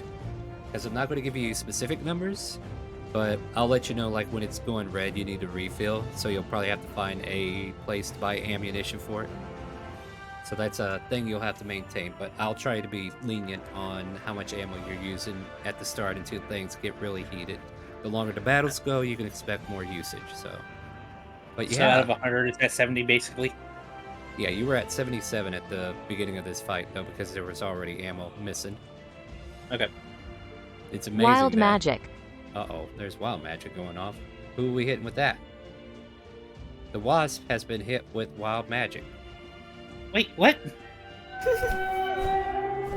Well, that's pointless. So as soon as you get out of the Wasp, you start flying, Scar. Okay. It says you cast fly on a random creature within 60 feet of you. So it's a Um, creature. You're the closest creature to it. So you're it. Shell, It's there's almost- nothing wrong with gravity. I don't think so. I just think there's some Tau magic going on. Oh, that's lovely. I'm just gonna start Yeah. trying to fly to the ship. You might want to go to the shower because Tau magic doesn't work as well in the shower. It's all wet. Very funny, Shadow. Very funny. I'm coming back to the bridge. I'm here all week. Seems like it. But yeah, after that victorious battle, how about we take a break? Yeah. Good. Yeah, that sounds great. Yeah, we're gonna go ahead and take a quick 5-10 minute break. You guys hang out, and we will come back and play some more D&D in space. Hopefully, you guys are enjoying the new system. We're definitely tweaking some things as we go, but you know, I'm enjoying it. You guys having fun with it so far? Yeah. All right. Well, we're gonna just keep working on it until it is perfect. So, guys, stay tuned. We're going to break.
Hello there.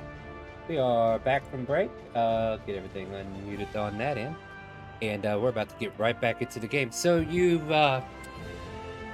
decimated the enemy ship in open, like a dual format combat. And they're like, yeah, you guys can totally protect your materials. You're good. You go ahead and do your thing, okay? The code the Shella provides all. And you guys manage to defeat them. They give you a recommendation, as it were, to take to the Imperial City if that's where you wish to go next. The mining equipment seems to be after operating. Like, we haven't really had a look at it, and probably to the engineers, as you're like looking at the monitor, there's a red bar indicating the mining laser. So, like, if you want to interact on that situation, you guys can give me an engineering check to see what's going on. Of course. Sounds good.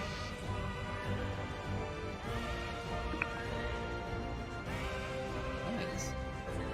So, the energy input for the mining lasers has been overused, and it's pretty much overheated, so it needs time to cool, basically, is what it's telling you.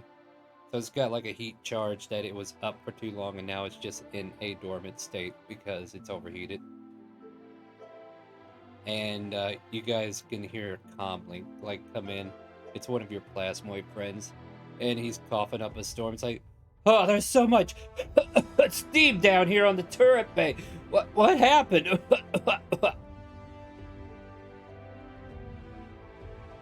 We were doing some mining operations, and I think maybe we might have pushed it too far. Donisha just goes, oopsie, I will go take a look at that laser, make sure it gets back online properly. You guys take care. And she starts to head down to that turret bay. But at which point, I guess Kipper just kind of goes, well, I think we got enough materials for now. We could probably just take what we got back and get the trade done. Or we go visit this Imperial Citadel and see what they can offer us as well. Well, I suppose we could do one more run with the crystals and then we can head back. You do realize the laser is overheated. Don't know What's how long overheat it's gonna mean? take. He does a face pop. I would say maybe Denisha mentioned we might be able to get some other things while we're there. Maybe we can get some stuff that'll make it easier to get the Astral Elves back or something. I know they just say Starlight Crystals, but it's a chance to stock up on stuff before we go back. Let's see what they have to provide then. I'm just confirming with you, my wonderful crew. He kind of like looks a little proud at you guys.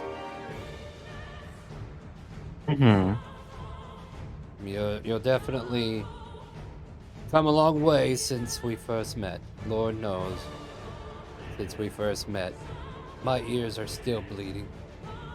But look where we are now.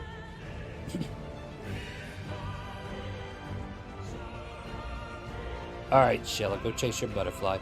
Finally! And yeah.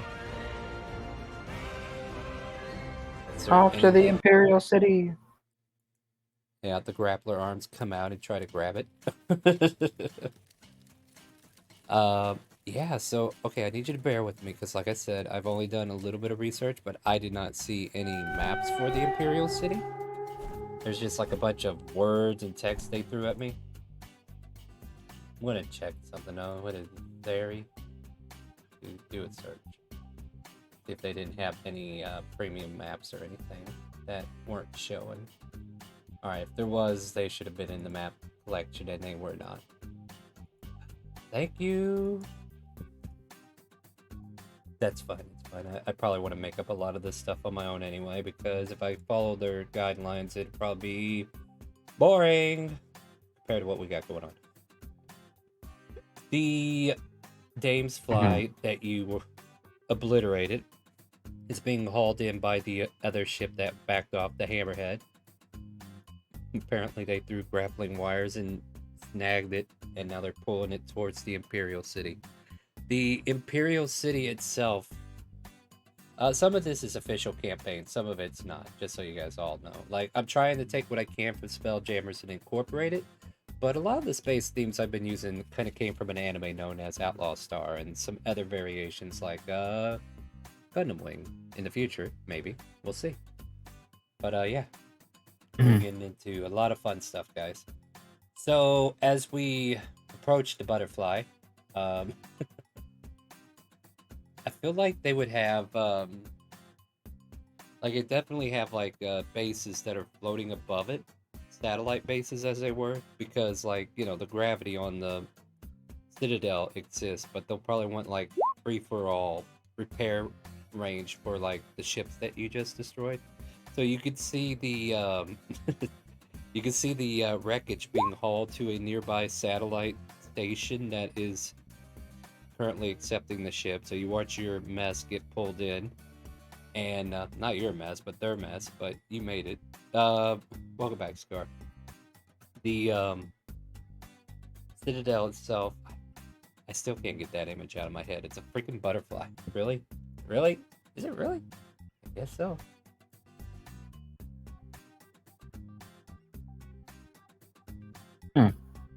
Sorry, I'm gonna pull up something else real quick, see if there's any other things that I can get through. Oh, that's an interesting location. Let's go to Doom Space next. Are you guys ready? Yeah, of course. Crazy things happen when you try to do light speed travel, right? Mm-hmm.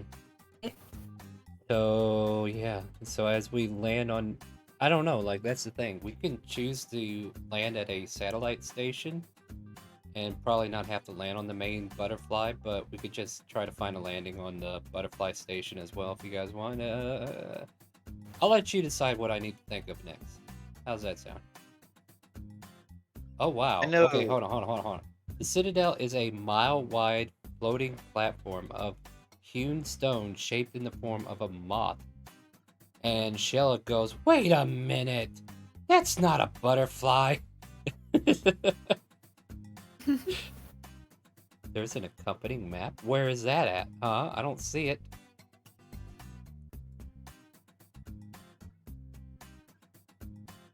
Okay, continue your thought.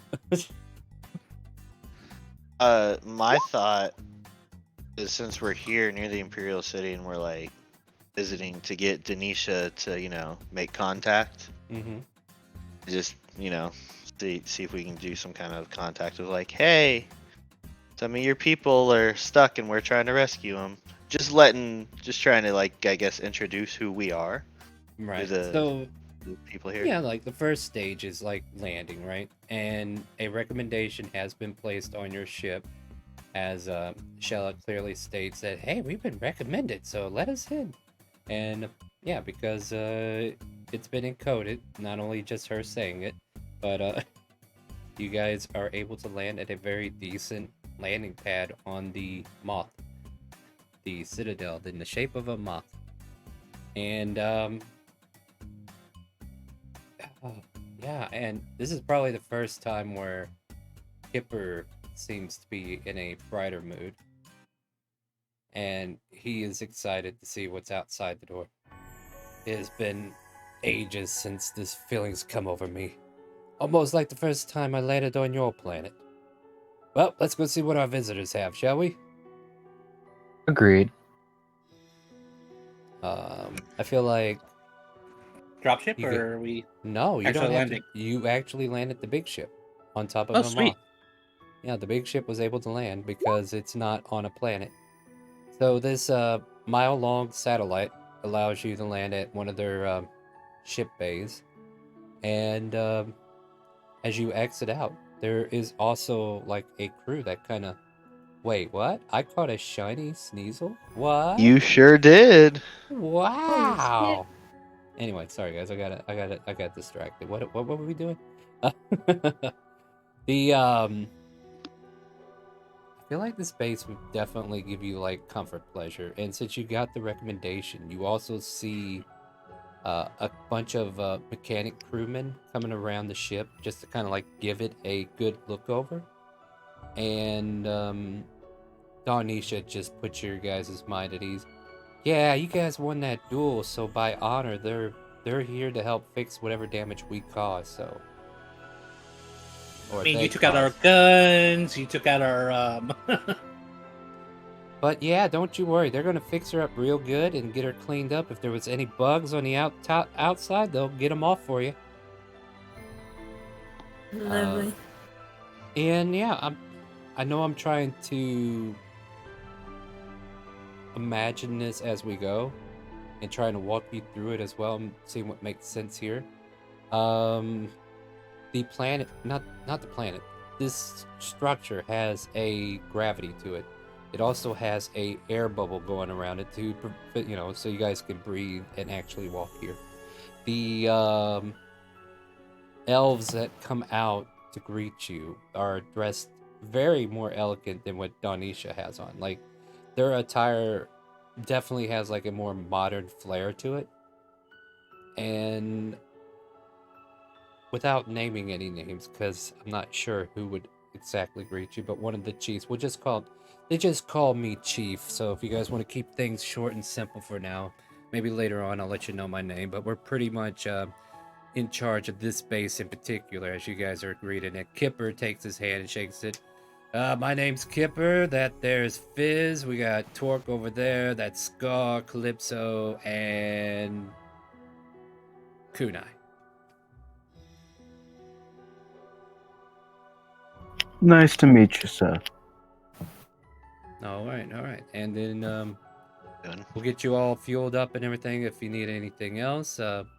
Yes, we were curious about trading with your facility. Perhaps opening up communications on that front. Plus, we have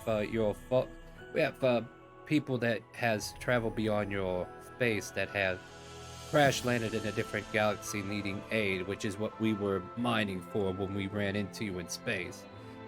Is that about what we covered there, folks? As Kipper confirms, is that the story we're telling?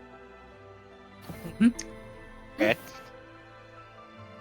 Yeah, alright, well that's what it is. And Darnisha, she is from your, and they see another Astro Elf amongst your crew. Oh, well then please, let's get that information and maybe we can do something else to help.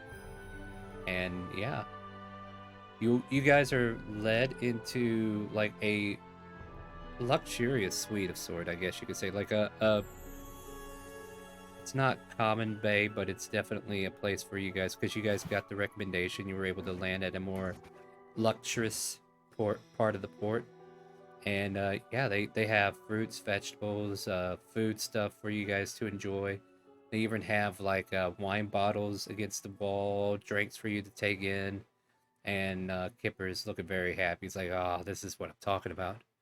All right, well, and the guy tells you, "Well, if you guys would be so kind, feel free to enjoy some food, some drink, be our guest. We want to make you feel comfortable here, and yeah, we could definitely talk trade. I'll get our logbooks, and oh yeah, can we get some archive information for the ship? We would like to get some more information so we know what's going on in the world."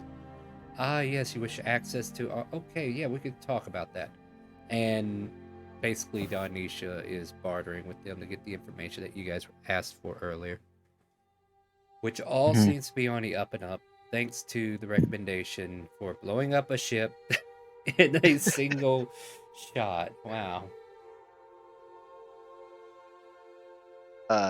Calypso.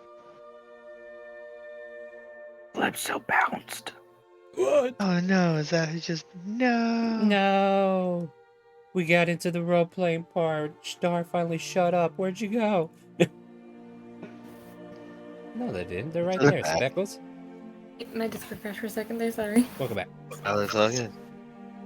Fizz is just looking over at Calypso in the moment while they're talking about trade. Want to see if they maybe have any hacking equipment here? Of course I do. Trying to think of what upgrades we may be able to do. Different drives or different things. Hacking would be a good Maybe. option for us. Maybe some lab equipment. Oh, sure so we you could can do do that. some more medical stuff in there, right? Yes. Yes, quite. Right. Oh yeah, since somebody ate all the paste.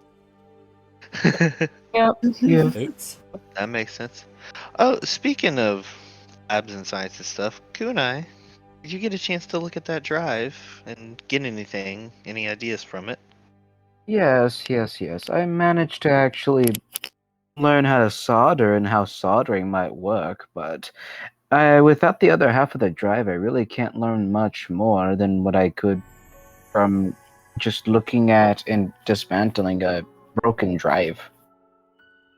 Without the other half, I really can't discover what it was for.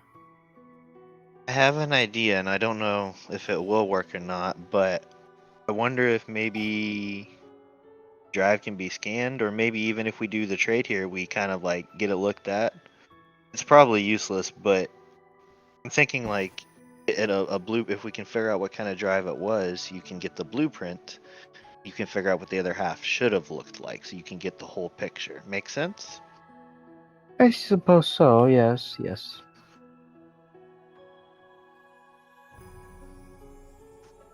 And we're also Calypso and I were talking about the hacking equipment. Ah, I know you two love your little hacking. It is very lovely. Maybe one day you'll be able to hack open some of these doors that we can't unlock. I mean, that's the plan for me. Speaking of barter and trade, what do you trade in currency? What's your currency here? You say to your own party members since the rest of the people have moved out. Wait, what? Denisha's here, right? Well, Denisha has previously told you bartering is their trade. But yeah, these guys might be on a different level since then. But she's often in a different location, just kind of like talking details, giving them the location of where the people are and stuff like that. Like she's relaying Enough. all the information of what she knows about the Exodus, where they got crash landed and such. I'm also writing up a shopping list for you guys. Sounds good. Lovely.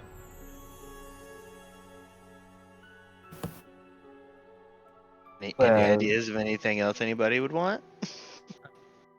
We already have my significant headband that I need from the other people with the trade that we might be able to do over there. But other than that, I really don't have any big ideas of what I might need here. I mean, personally, I would like something, but I don't think we can get it now since we're off our planet. If we could find What a small might it shield be? drive. Orc, Scar, anything for your new ships? I would be looking for a small shield drive if I could find one. That would fit mine. Just the added extra protection. More guns on mine. More guns. My guns need calibrated because obviously they're not shooting correctly. And say Ooh. there's Ooh, that's a different good drives idea. you can get for your ships, right? No, I like that. Thank you for saying that. That actually gave me an idea for another drive I can make for you. Go ahead. I continue. couldn't hit the side of that ship at all, and I was up close. It was shooting up and down.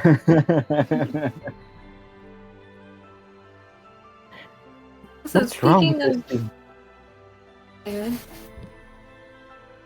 Oh no, I was just making a small comment. You go ahead. Well, speaking of shooting, I must say it's impressive us three were able to do so well with that cannon. It's almost as if it was a giant rock and we just slingshotted it at the person. Good job. Agreed. Three smart people.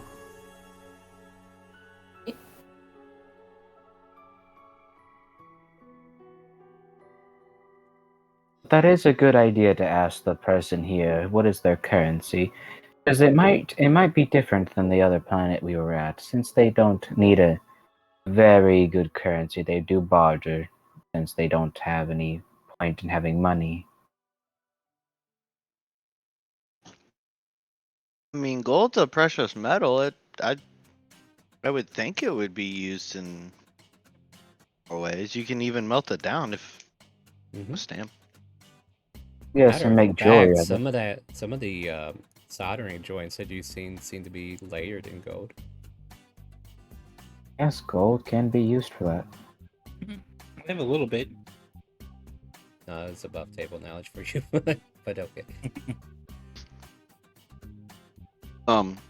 Fizz will open his, if I remember correctly, this is why I'm dumb. Fizz will open his bag of holding and he'll go, we got about 3,000 gold or whatever we may need. If we do need to trade gold, whatever we need, I got it. Money doesn't, I don't care about money. Do they even That's- take gold here? If they will accept it. I don't know if We they should will or probably not. ask. Let's go ask. Right? Yeah, you will definitely get a chance. I got one more thing I need to write up, and then I'll be. Well, I'm kind of like skipping on the medical stuff because I feel like that doesn't need what I'm doing right now. But I'm trying to get your supplies that you're wanting to get for your hacking and stuff like that figured out. Mhm. Of course, of course. Alright, I think I got it figured out for the most part. I'll definitely put this in our game as soon as I get a chance. But they come back with an electronic clipboard, and you see Donisha kind of like looking it over. And basically, so, news, my friends, they don't tend to deal in bartering here, though you can trade stuff to gain their currency. So if you're looking to make purchases, you might need to convert something to their currency and then they can work with you. I mean, this would come in the form of like precious metals, materials that have been collected, all kinds of stuff. I know you guys got a lot of things on the ship that you might want to get rid of, but it's up to you what you really want to do. Do they accept gold? Well, I mean, you could trade the gold for their currency here, and I don't even know what to call their currency. Do they have a currency? All right, time to do some Google flu real quick, right? Do Astro Elves have their own currency?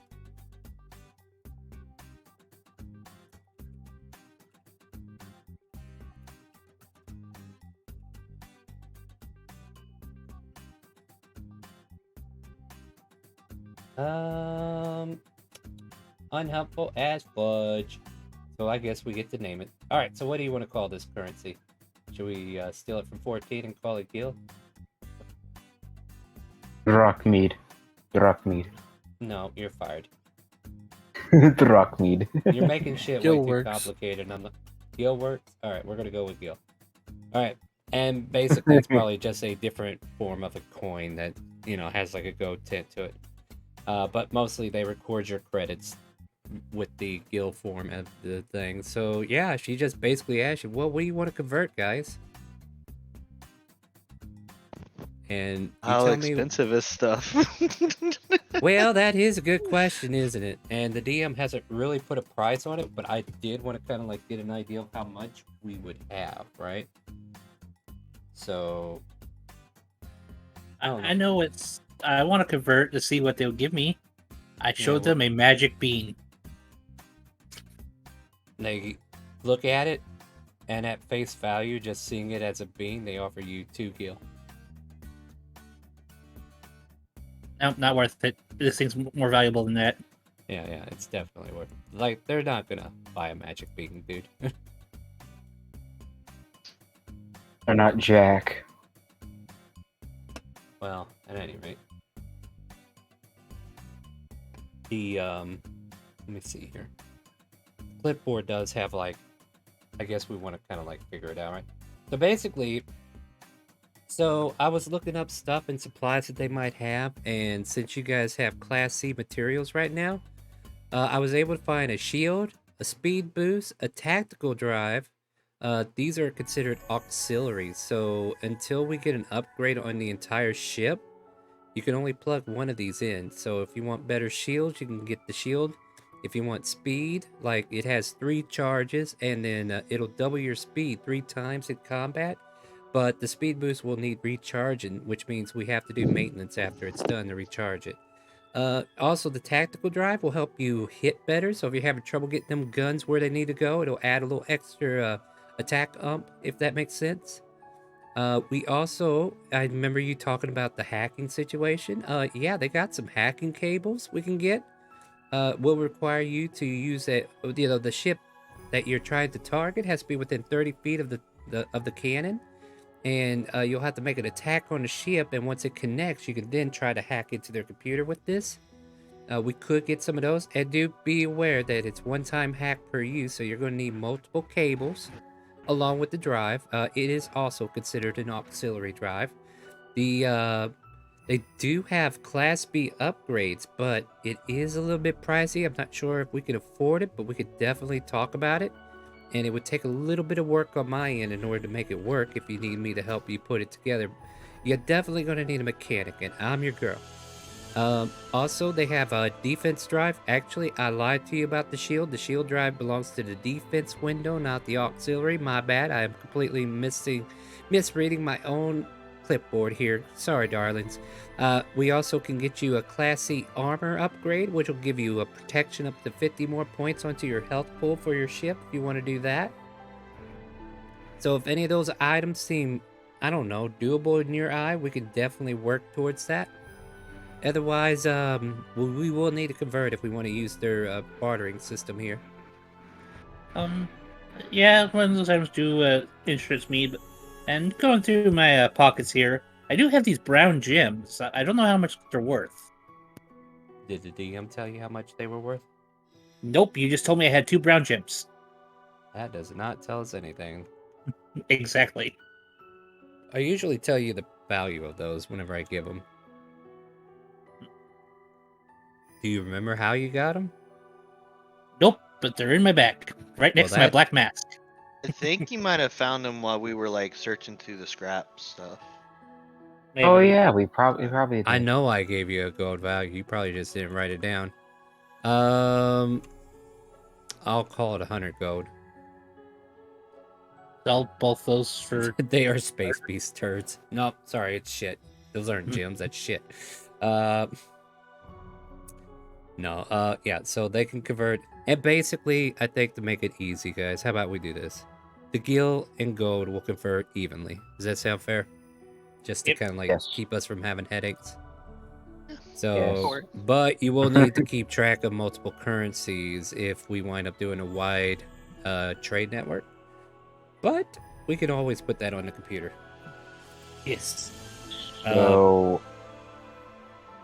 couldn't we just like, since we're mostly just going to be using silver, copper, gold, and platinum, couldn't we just put EP as like the actual like the astral thing, whatever? No, the problem with that is that this might not be the first currency you have to convert to later on. Okay. Yeah. And you never know, there might be 50-cent pieces somewhere. Yep. And that shield drive is how much? The shield drive is gonna run. I haven't really thought about that yet. Okay. Like I wanted to make sure I had it listed, but at the same time, I don't know what to put it at yet. That's why I wanted to see where your guys' money was, so I know what things should cost at this level. Does that make sense? Yep. So, what is our convertible funds if you were to like throw your go together or whatever? Myself, I have 264 after converting the gems. 45. 45, 697. And Fizz, you said you had a good portion of stuff, right? I have 3K. 3K. And also there's stuff on the ship's cargo hold that you could possibly sell, right? You gave me like 2 pounds of scrap metal, and then there's some other just kind of scrap lying around. No, We're just there's using that to fix things up, really. there were the locked trunks and the armament boxes. We do have that stuff if we wanted to sell that. Oh yeah. I told you what was in those, didn't I? All right. Yeah, we got a bunch of bombs. Yeah. What do you think they're putting in those giant cannons, huh? Why do you think it takes 4 people to stuff it? All right, she's ready. Boom, and she's gone. All right, cool. So that's kind of like what we're looking at. I would say like to buy the C drives, they were probably 1,000 a piece.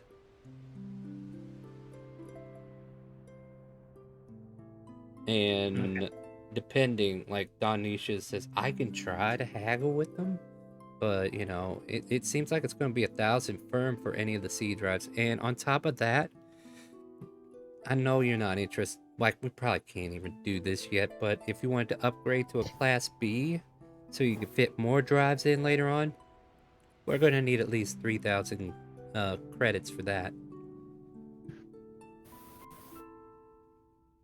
And Well, that's there's no just, need to upgrade if we can't afford to buy the rest of the drives just yet, right? yeah, that's true. And you know, you've already got weapon drives, so I don't think buying cannons or anything is important right now. It just need to go ahead and I don't know. Like, if you're having trouble aiming, that tactical drive would be good for your auxiliary, but if you want to be zippity zoozah zap, you can get that speed boost drive too. Fizz will look at each of his pilots and say, you can only have 1 drive right now, right? So pick a drive each. Scar would ask for the shield drive. Shield drive, alright. And yeah, the shield drive will provide you 100 points of energy protection, so you'll get like a shield on top of your HP. The what does Torque want? Hit harder. Hit harder or hit more? I don't have a hit harder one. Okay, hit more. Alright, so you'll take the tactical drive, which is the increase your attack aim by 5. So whenever you're firing, we add a +5 to it on that particular ship. So whenever you're using the Sparrow, you'll have this drive activated. And I will definitely make a handout of this so that you guys can reference it. And I'll have it better organized eventually too. I'm going to go ahead and put the raw information down. Kunai would ask her, how much would it cost us to get lab equipment? Oh, you looking to upgrade the ship, darling? Let me think. Yes, I'll see what I...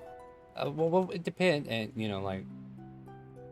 So, we're going to kind of, like, go with the workshop tier levels that I have in the original game, right?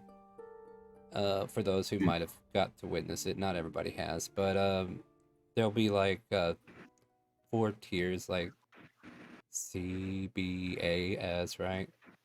And I guess right now your lab equipment's at a rank C.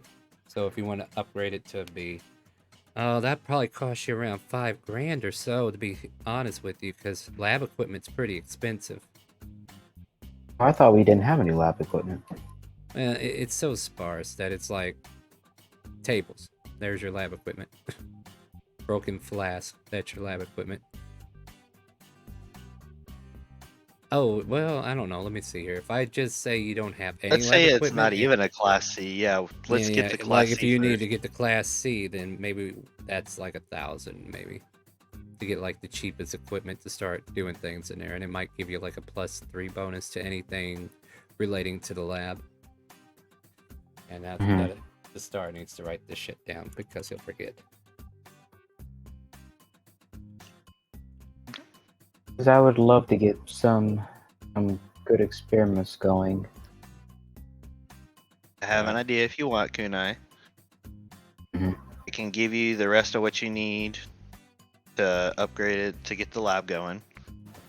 And then it'll leave me... I tell you what, Fizz. What's up? You get me my lab equipment, and I will give you the gold that I have on me right now. Yeah. Essentially, yeah, I'll help you get pay for the rest of your lab, and then that leaves... Just gotta do math. I'm bad at math right now. I don't feel bad. Or 375 is what you need. Like, I'm over here trying to balance pricing compared to what you guys got, so I'm not cheating you, but at the same time, I'm not making it super easy either, you know? Essentially, it was gonna help fix or get the lab right, and then we still need to buy the hacking stuff. Yeah, so here's the thing with the hacking. I've just kind of figured it out.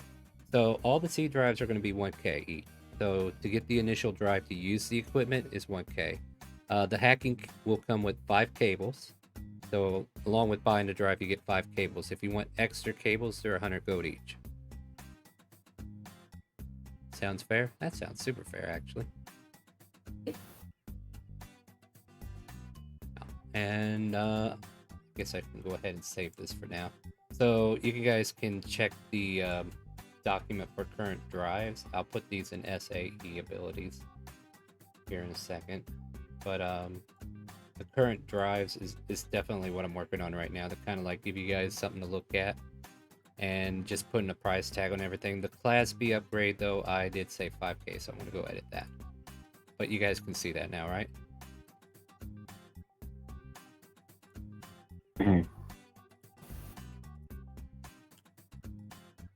And if you need to reference what you have purchased, then you can also look at this and understand, okay, I can add 50 to my HP while this drive is on, or Gold 100 for to levels. Oh, gold for levels. Is it the cucumber? It'll go to Fizz. What? No, that's not allowed. You're supposed to give it to the cucumber. And why does he need gold for levels? He's already got 3K. Fizz. You get what? 400 or the 40 gold? Is that it? We are level level 4 4, now? right? No, we're level 3 still. Oh, 30. There you go then. Sorry, Friday's at level 4. I knew somebody was. Alright. Okay, so I have 655 left over then. Alright, so you got 10% of your gold back. Or 1%. So actually, yeah, what am I after saying? helping Kunai, we get the lab upgrade. So I guess the rest go Calypso if you want. Are you trying to do the hacking? I give you the I'm rest, willing. and we get whatever we can get. That'll be like 1350 roughly. Like, you all who have hacking can use the same drive if it's on the big ship. You can also apply this to one of the little ship's auxiliary drive, but then you have to take out the other drive, if that makes sense. So, in a way, you like the reason why I'm liking this system, because I remembered it so long ago, is it will allow you to customize how you want the ship to function. Do you want it to be an energy tank? Do you want it to be a armor tank? Do you want it to be a firepower glass cannon? Do you want it to be a utility ship or whatever? Like, eventually, maybe you guys want your own ship, just so you can go out and do tactical things. So that is also a possibility, which I think if you were to buy a frigate, like if I was to give you the same thing that I just gave you already, of similar semblance, it might be 5K for like a frigate or something. That one we can talk about a little bit more and try to find out what's actually fair. But I think right now you guys are in a really good spot, and you might also need to start learning where else can you go to make money, right? Like that's basically it. You guys are building what might be a little bit of a company here with Kipper, and now you guys need to create a livelihood, right? Like you guys need to create income so you can buy bigger and better things and make this organization or whatever it is you're building here a lot more effective, as you might want to think. So, and you know, I'm coming up with stuff on the fly, yes, but at the same time, like I said, I do have like previous knowledge of how this should have been formatted, so I'm definitely remembering the format. So we're definitely kicking in. Yeah, bounty hunting's a thing we could probably kick into. Like, I haven't really explored what all you want, which is why I'm opening up the communication to say, you tell me what you're looking for, and I'll tell you how it exists in the world, right? Like, if you're wanting bounty hunting, there are definitely, like, you know, in Outlaw Star, they went to these bounty hunting companies, right? And you guys can pick up a bounty and find out where in a system a certain person is, and then try to investigate where they are. That could be a way to make money. The salvaging of ships that are found lost in space, kind of like what you just did. The frigates actually got added to your inventory because you found them in space. I will definitely be putting together a roll table too. So like if there's a random encounter I want to add to a roll table, we will, like, you find lost materials or something like that. Like that'll definitely be a thing. There could be rescue missions to like help a hauler that's been under attack, and you guys can kill space pirates. Kind of like the, you know how No Man's Sky, you warp into a place and a giant capital ship is under attack because a bunch of pirates wants to steal it. So Mhm. plenty of opportunity here. We're just trying to get our feet wet by figuring out the Astro Elves. And right now, you guys are doing really good, I think. So you tell me what you're looking for in this game, and we will try to figure out how it makes sense in the world. But Donisha has definitely put together the prize points for you. You have decided to spend what you want, right? So if you claimed anything, make sure you write that down in your notes on what ship it's on, because later on there might be a point where you're adding multiple ships, because it just might be easier to buy a upgraded ship or a higher class ship. Like you might want a destroyer later on instead of this frigate. Like you guys who want the cannons, this is going to be your gun. This is going to be your ship, right? But be looking for high price tags. So the main thing you guys want to do, do things that will create money, right? And the lab can also come up with ways to make products that can be sold on the trade route as well. It's so complex. You guys tell me what you want to do. I could talk for hours about it. That's my goal. Is I'm gonna try to make some like potions or something I can probably sell to the people. All right. Like healing potions. So Right. they're like, oh my god, this guy's supplying healing potions. Oh, I'm gonna buy those. Well, there's also it's either they buy the potions or they buy the pins from the supplier. Maybe you find a bunch of people who don't like being pricked. Yeah, doesn't stop you from stabbing your own crew, though, does it? No, I can also try to figure out how to make these pens. Try to. Oh God, I would have to create a chemist path. You know what? It's good. It's good. We're coming up with things that I need to add. So, yeah, the more modern skills we talk about, the more that they come into light, right? Like you don't know what's out there until you start thinking about it. So I think with that you'll add a chemist to the like it's not an engineering thing. That is totally a different field altogether, I feel. So like to understand chemistry, like chemistry would also help you make the fuel, because all that's basically knowing elements and how to mix them, right? Mm-hmm. So I will update the modern skills and add the new ones that I've been talking about. I'll even add trade as well. All right, so mechanics already on there. Chemist.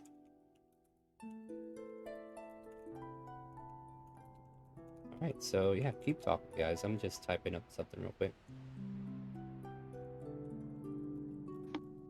But yeah, my goal with my alchemy or being actually like creating products is so we can actually make a livelihood. It's my goal. Actually keep my party alive. That is always a good goal.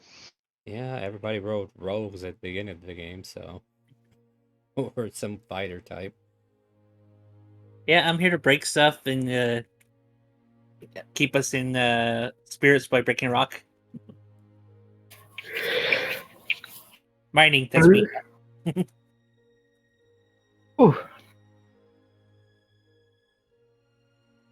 Is why I need to be smart. No, Kunai, you don't necessarily have to be smart anymore. Yeah, you don't need to. Like, remember, ranks are going to outrank your actual intelligence. Like, if that was out of character, if that was the case, dropping to a 12 intelligence and trying to be engineering and hacking, not working so well. Yeah, that'd be terrible. But thankfully, yes, we're using these special rank Dang modifiers. it, Kunai making you yawn. Yeah, quit yawning. Let's see. So this will lead to making potions, medicines, along with more sophisticated formulas, such as fuel energies. We haven't really gone into like fuel energies being needed, because everything's kind of like being powered by fusion reactors on the big ship. And the big ship, I guess you can kind of like consider it like your portable charging station for your frigates. So like if they needed ship energy, they're getting it from the Aurora. So yeah. But so like chemist is a new field, and also I'm going to put trader. Let's put trader there, not to be mistaken for the other trader where you stab your friends in the back, but the trade skills, basically. Yep. Don't forget to plug in your sparrow. Yeah, learn to negotiate and trade with other races. This will help get fair prices and discount at favored locations. I also like putting whip in there just because everything's a work in progress. And I would like to see this reach a finality to where we can actually apply it to other games, and then we could just make a PDF of it or something. That'd be cool. All right, bartering. Yeah. Basically, you'd be learning bartering through trade. So if you want to be a trader, not to be mistaken for the one that stabs your friends, you can put ranks into trading. And also, I got to thinking, if we do wind up coming up with way too many modern skills, there might be a way to earn them through achieving certain things in the game. So it might become a reward for completing a scenario as well, is what I'm thinking. You guys like that idea? Yeah, That way, sure. that way you're not always relying on level ups to give it to you. And then we just make a note, we completed this mission and we're rewarded a rank point. And then that way, yeah, if we have to do math later on. But yeah, Sounds good to me. bartering will be a trader skill. So yeah, like, and as you guys build ranks into them, we're going to make them more complicated, but I'm just putting down on paper, this is what they do. And if we want to get more sophisticated, we do, yeah, I like the mission ideal. Yeah, I like it too. That sounds like a really good one. I am actually really good at what I do, guys. Sometimes. Anyway, I am talking, guys. I love talking, but you could tell me, like, we've made purchases though, right? Like, we did make those purchases. Was there Yep. anything of interest that you wanted to talk through, Donisha, with the Astro Elves about, or is there something you would like to do personally with the Astro Elves to achieve something more, or are we satisfied?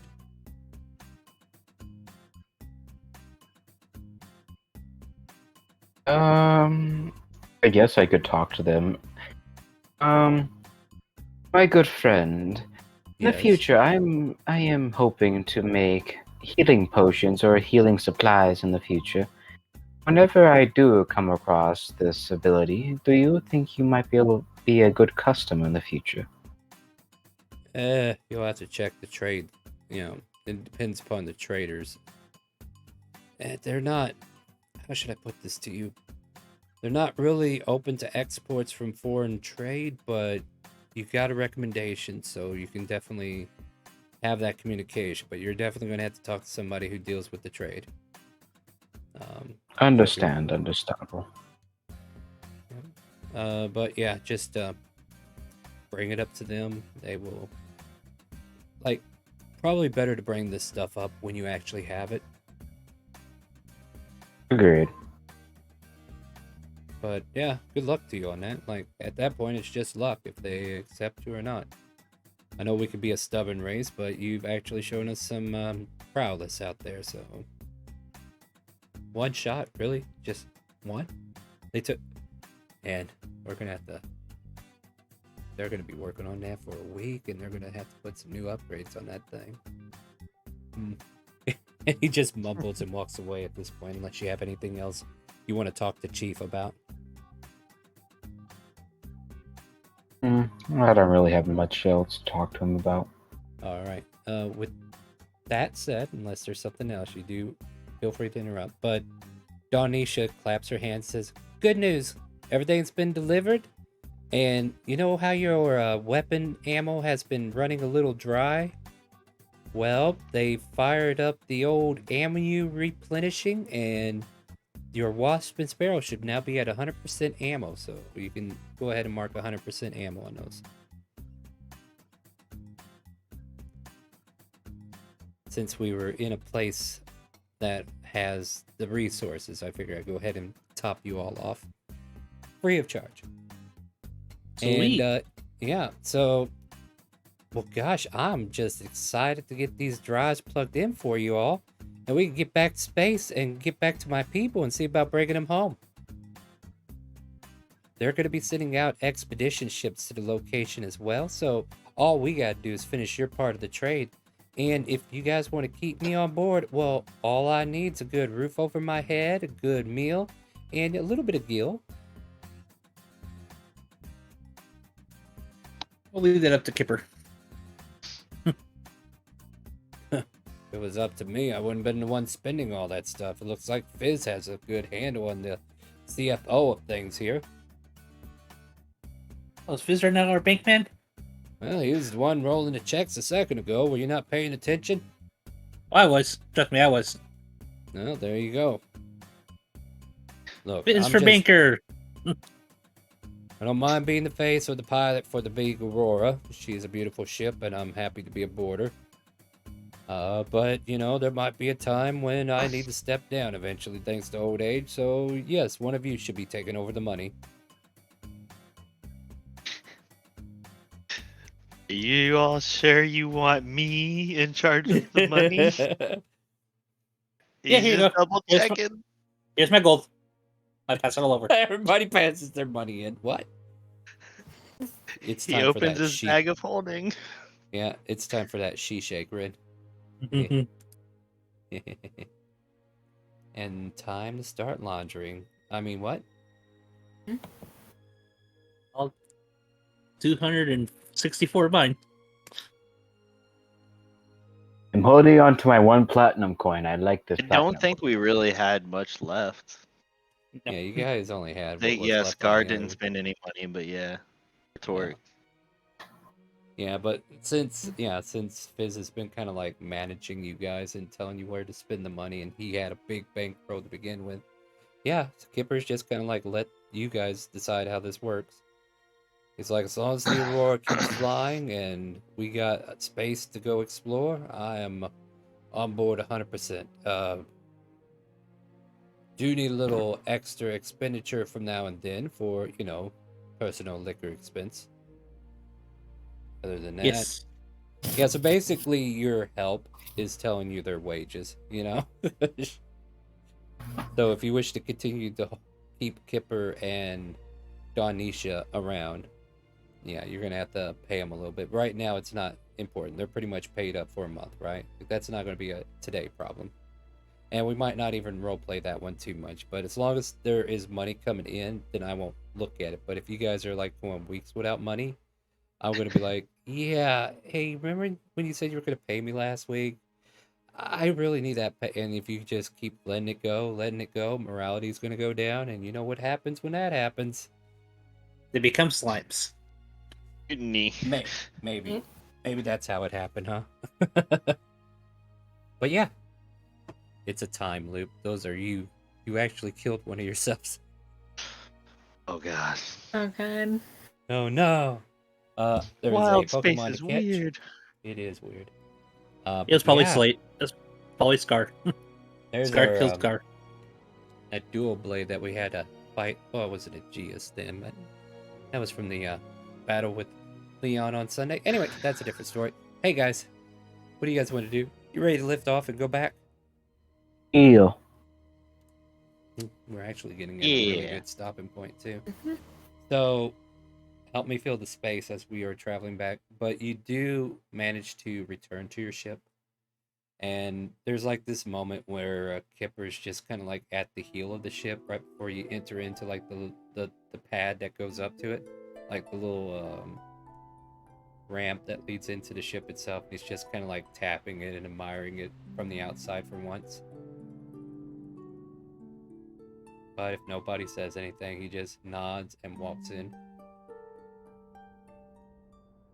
Scar would run to Meanwhile- his wasp and try to install the new drive. Donisha follows you. She's like, hold on, you're gonna mess it up if you don't know what you're doing. I'm sure it's easy. All you gotta do is push it in, right? Right? No, Okay. you got no, you got it backwards. Turn it around. That's upside down. No, that's the left. Turn it the other. No, look, you see the go pit? No, that's upside down again. Quit flipping it 360. It's the same way. And then she eventually yanks it out of your hand, plugs it in for you. But there's more to it than just plugging it in. Like the shields come with a wiring from that location so that the ship itself can get the proper nodes energized in order to create the shield. So yeah, she helps you do that because you're going to need a mechanic to do that. which is Yep. probably beneficial to keep her around, guys. Because as she levels, she'll get more ranks in only mechanic. So if you need an ace mechanic, she's going to be who you want to keep on board. If you guys don't want to spend ranks in that, you can. And in turn, that could lead to other career choices too. But for the most part, like, yeah, you guys could see if this is like, depending upon the kind of people and what they want to do, this could be just like a travel by mechanic. Like, you guys need to go repair a ship that's out in the field. That's what we do, right? That's a possibility. Like, if you all chose mechanic or something, but There's so many ways to freelance and do odd jobs. there is, Yeah. and this is the problem. I'm giving you guys 100 decisions to make, and you're barely picking any of them. I mean, we have to kind of keep it thin so we don't lose perspective of where we're at, but there is just so much out there. We all could but be ER doctors and fly around and save people. you could be medics. Yeah, oh my god, that is definitely like, Kunai might drop your asses and go get a career and chase an ambulance where he is actually the ambulance. That's another thing. Maybe you guys can convert. Now, the drop ships, that could be a purpose for them. Yep, ambulance. Because those things are made to survive.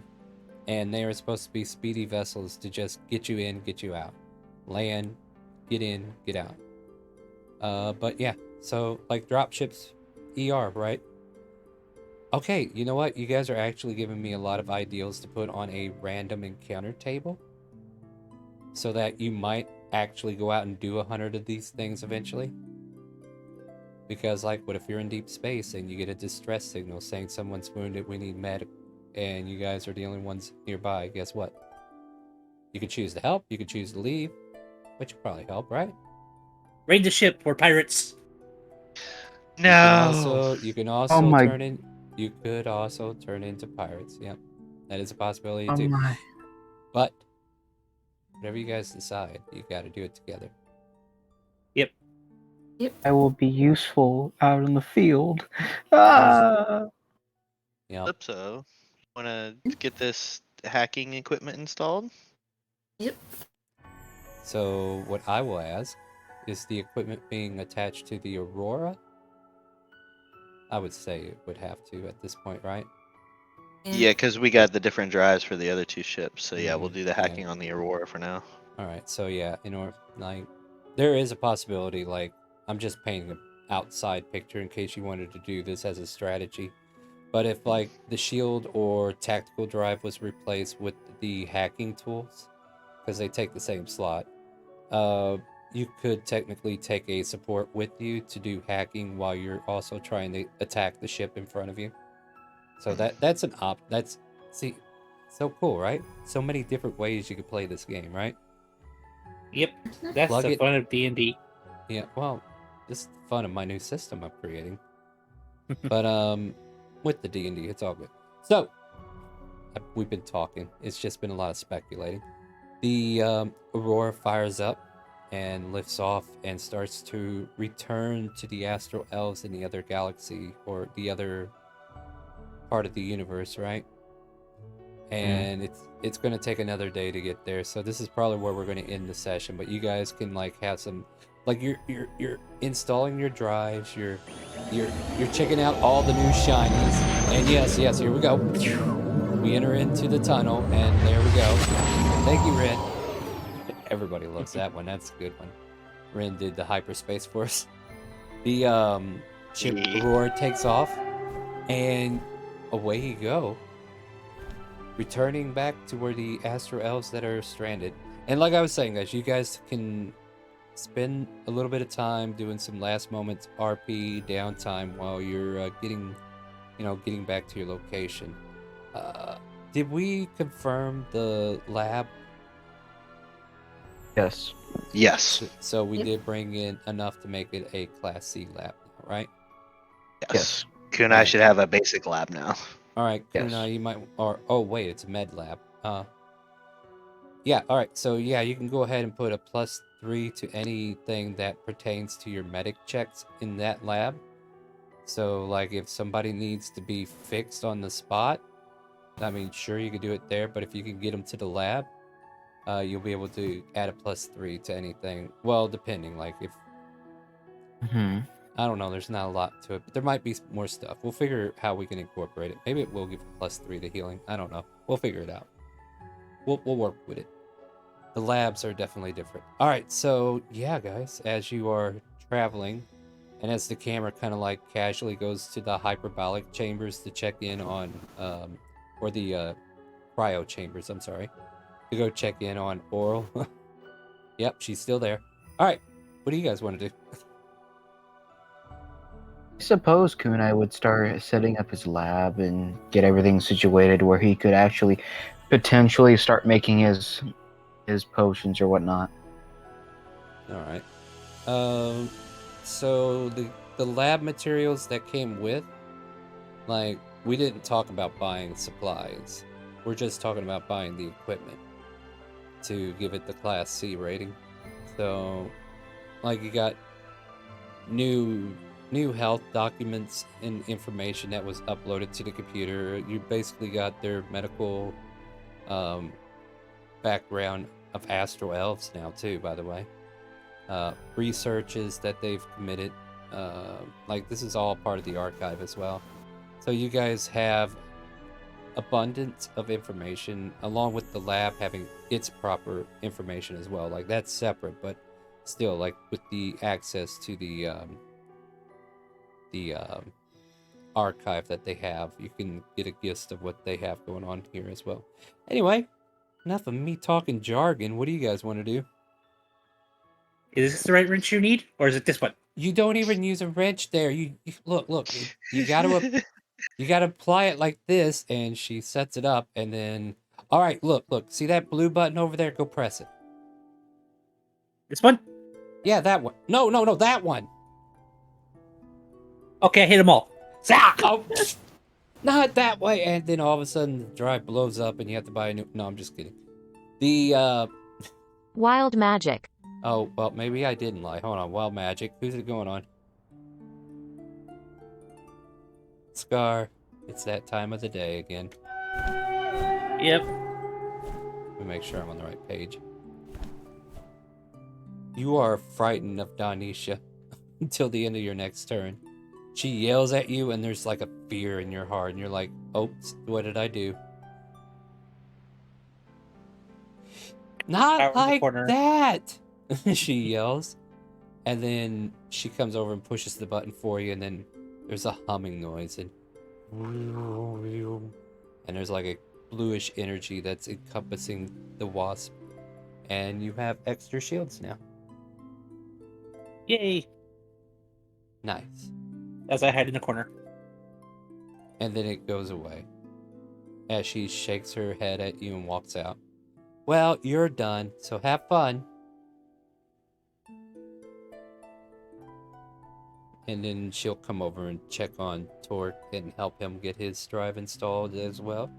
Torque, you need help with that? Danisha asks. Sure. All right, let me see what you got. And yeah, she just shows you how to plug it in. Shows you how to wire it up and where to put all the proper settings. Let's see, you got the tactical. So basically, it's like wiring that goes to the cannon weapon drive and kind of like overlaps with some of the wiring there. And yeah, there's like a new reticule whenever you turn on the display. And it just kind of like gives you better accuracy. So you can like see the reticules more clearly where you need to be aiming in order to hit something. Like, that might be why you were missing, right? Like, you weren't aiming where the ship's going to be. You were just trying to shoot at it. Yeah.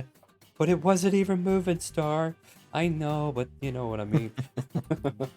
But yeah, you'll have a +5 to your attack. So you, as long as that drive's attached, whenever it's gone, you'll take that off. But, you know, later on, if you get enough ranks, you might want to replace it. Or once you get a better ship, you might want to take the drives out of here, put it in that. And this here could be somebody else's ship. These might be hand-me-downs to your engineering crew later on. Who knows? +5 to hit. That was well worth it. Yeah. Well, I was seeing how much you guys were doing. I was realizing the AC of these big ships. I'm going to actually have to make some smaller ships for you to fight as well, so you're not constantly going to battle with these dynamic ships. So be on the lookout for that. I will definitely get more creative with that stuff. Like, we're still patching everything together. And I imagine, since I'm hearing bounty hunting now, there's going to be a pirate crew you're going to have to face eventually. And on top of that, we haven't even heard what's been going on with the K-Pirates, or the Tal Masters, as you like to call them. So who knows? This is random, but I don't know why we didn't think of this before too. Stealth/cloaking for big and small ships. Well, here's the thing. I don't think those would exist at Class C at the moment. No. Now, here's another Something thing. to think I have not classified the Aurora, and that is probably something that's in character too, right? Because the Aurora was a military effort, and they just don't have a classification for it. So for right now, I'm going to treat it to where it can take any drive, whether it's C to A, and use it. So as far as S-Class, we don't know if it can take those drives, but for some reason, you can integrate the lower class drives into its system and it can operate on them. So that'd be, yeah, it's unclassified for now. And I think there might be work that has to happen to the ship in order for it to hit S rank, so that if you can use the super cloaking devices and stuff like that. But yeah, a lot of interesting stuff we put together. I am actually happy because now I'm going to be able to, like, my memory is now supercharged. It's like, oh yeah, I remember this is what I did for that. So it's definitely helping me out in that category. But yeah, you guys want to have anything else you want to do as Donisha does finish helping you there? And your tactical reticule, like I said, you can see clearly where it's going to give you cleaner aim. So +5 to your attacks whenever you use your cannon. Is there anything else anybody else wants to do? Nope. I think I'm good. Okay. Well, I guess we could kind of end the episode there, and then next week we will come back and visit the Astro Elves, finish the trade, and in turn we also maybe get her people back where they want to be. But, you know, there's probably going to be a divide there because people are now like, I'm comfortable here. I don't want to move. So, you know how it is. Yeah, one-shotting ships and blasting your way into space, guys. Way to go. Join us. What do we got coming up? Friday. Well, no. Before that, Wednesday, 6 p.m. Not to be mistaken for 7. But we're going to start an hour early on Wednesdays. And Cookie's going to take us to the Radiant Citadel. We're having a session 0. So we don't technically have our characters completed yet, but we have the ideals created, and we're gonna go with whatever Cookie wants to do. Whether he wants to start us at 3, 5, 1, 0, I don't care. Start us off as a commoner, I don't care. I'm the player. You can do whatever you want. Look forward to that. I'll be playing. I'll be joined with a few of the people that are in here with me right now, right? Or maybe everybody here, except for Tor, I think. I think Calypso, you're in there, right? Yep. Scar, you're in there, right? Yep. Fizz is the DM, and Kunai said he's gonna be there. So yeah. And yeah, I think we got Nakar who's gonna be joining us, and a few others.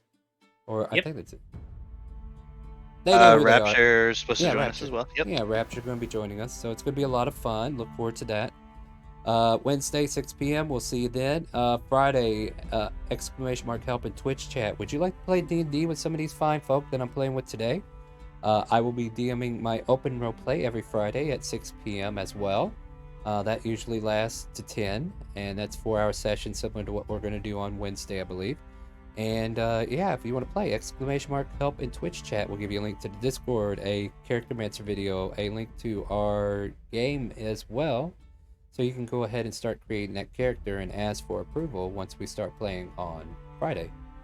Sunday is our Pokemon Sunday. We finally finish our Spirit Lock. Holy crap, guys. That was an episode. You might want to go watch that one. That was a lot of that. Bird Fan has been loved and hated by everybody. So yes, you very much so. Literally killed our team again. But on the second one, he didn't kill him right away. He let us get to Charmander. Then he allowed us to die. But join us for a new series coming up next week. We will start at 12 p.m. as well. We're going to do the Legends of Arceus, and it's going to be a Spirit Lock. Not a spirit lock, a spirit walk, I'm sorry. And it's going to be more casual. We're going to be using some of the Dixper cards already. And I'm going to be adding to them. And basically, you're going to have to be aware, okay? Because some of the Dixper cards will relate to Arceus. And some of the Dixper cards will relate to Scarlet later on. Because we will be doing another thing as well. It's going to be Pokemon Sunday. We're going to be doing Arceus midday and Scarlet in the evening. So around 4 in the evening, coming up when Scarlet releases, we're going to start playing that as a Spirit lock again. So we will lock that one, but Arceus, I don't want to lock it. I'm talking too much. You guys want to go. Join us next week, Monday, 7 p.m. Central. Oh, and donate to the Wounded Warrior Project using the donate button here on Twitch. By doing so, every $100 that is donated to the Wounded Warrior Project before November 13th will unlock a Deck of Many Things draw that only positive draws count. All negative draws will be redrawn. So if you guys want to help a good cause and also set up future D&D groups to get a draw from the Deck of Many Things in a positive manner, this would be a good way to do it. So this is what I'm doing to help them. If it gets any traction, great, I will honor the deal. But if not, then just be ready for December. We got some plans for December for St. Jude. We want to help them out as well. Okay, I'm done talking, guys. Say goodnight to Twitch, Facebook before I continue talking and lose my voice. Peace. Have a good night, everyone. Night, everyone. Night. Good night, everybody. If you want to join us for more shut up, Shella, we gotta go. Good night, everybody. Make sure you tell the next people that we're going to be raiding. Do they hear the calling? You know, the chaotic calling.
Ooh, a double whammy. Dungeons and Dragons. Oh my god.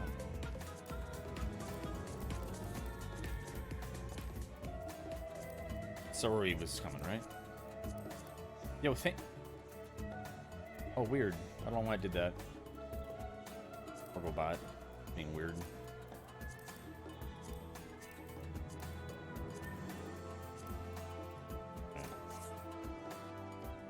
Alright. Alright. Quick in and out. Let's go. Quick in and out. While we're waiting, we can watch the watch Ko's video. Yo, thanks for the raid, man. There. Oh, for fuck's sake. My buttons aren't working. Why is this not working? What is happening?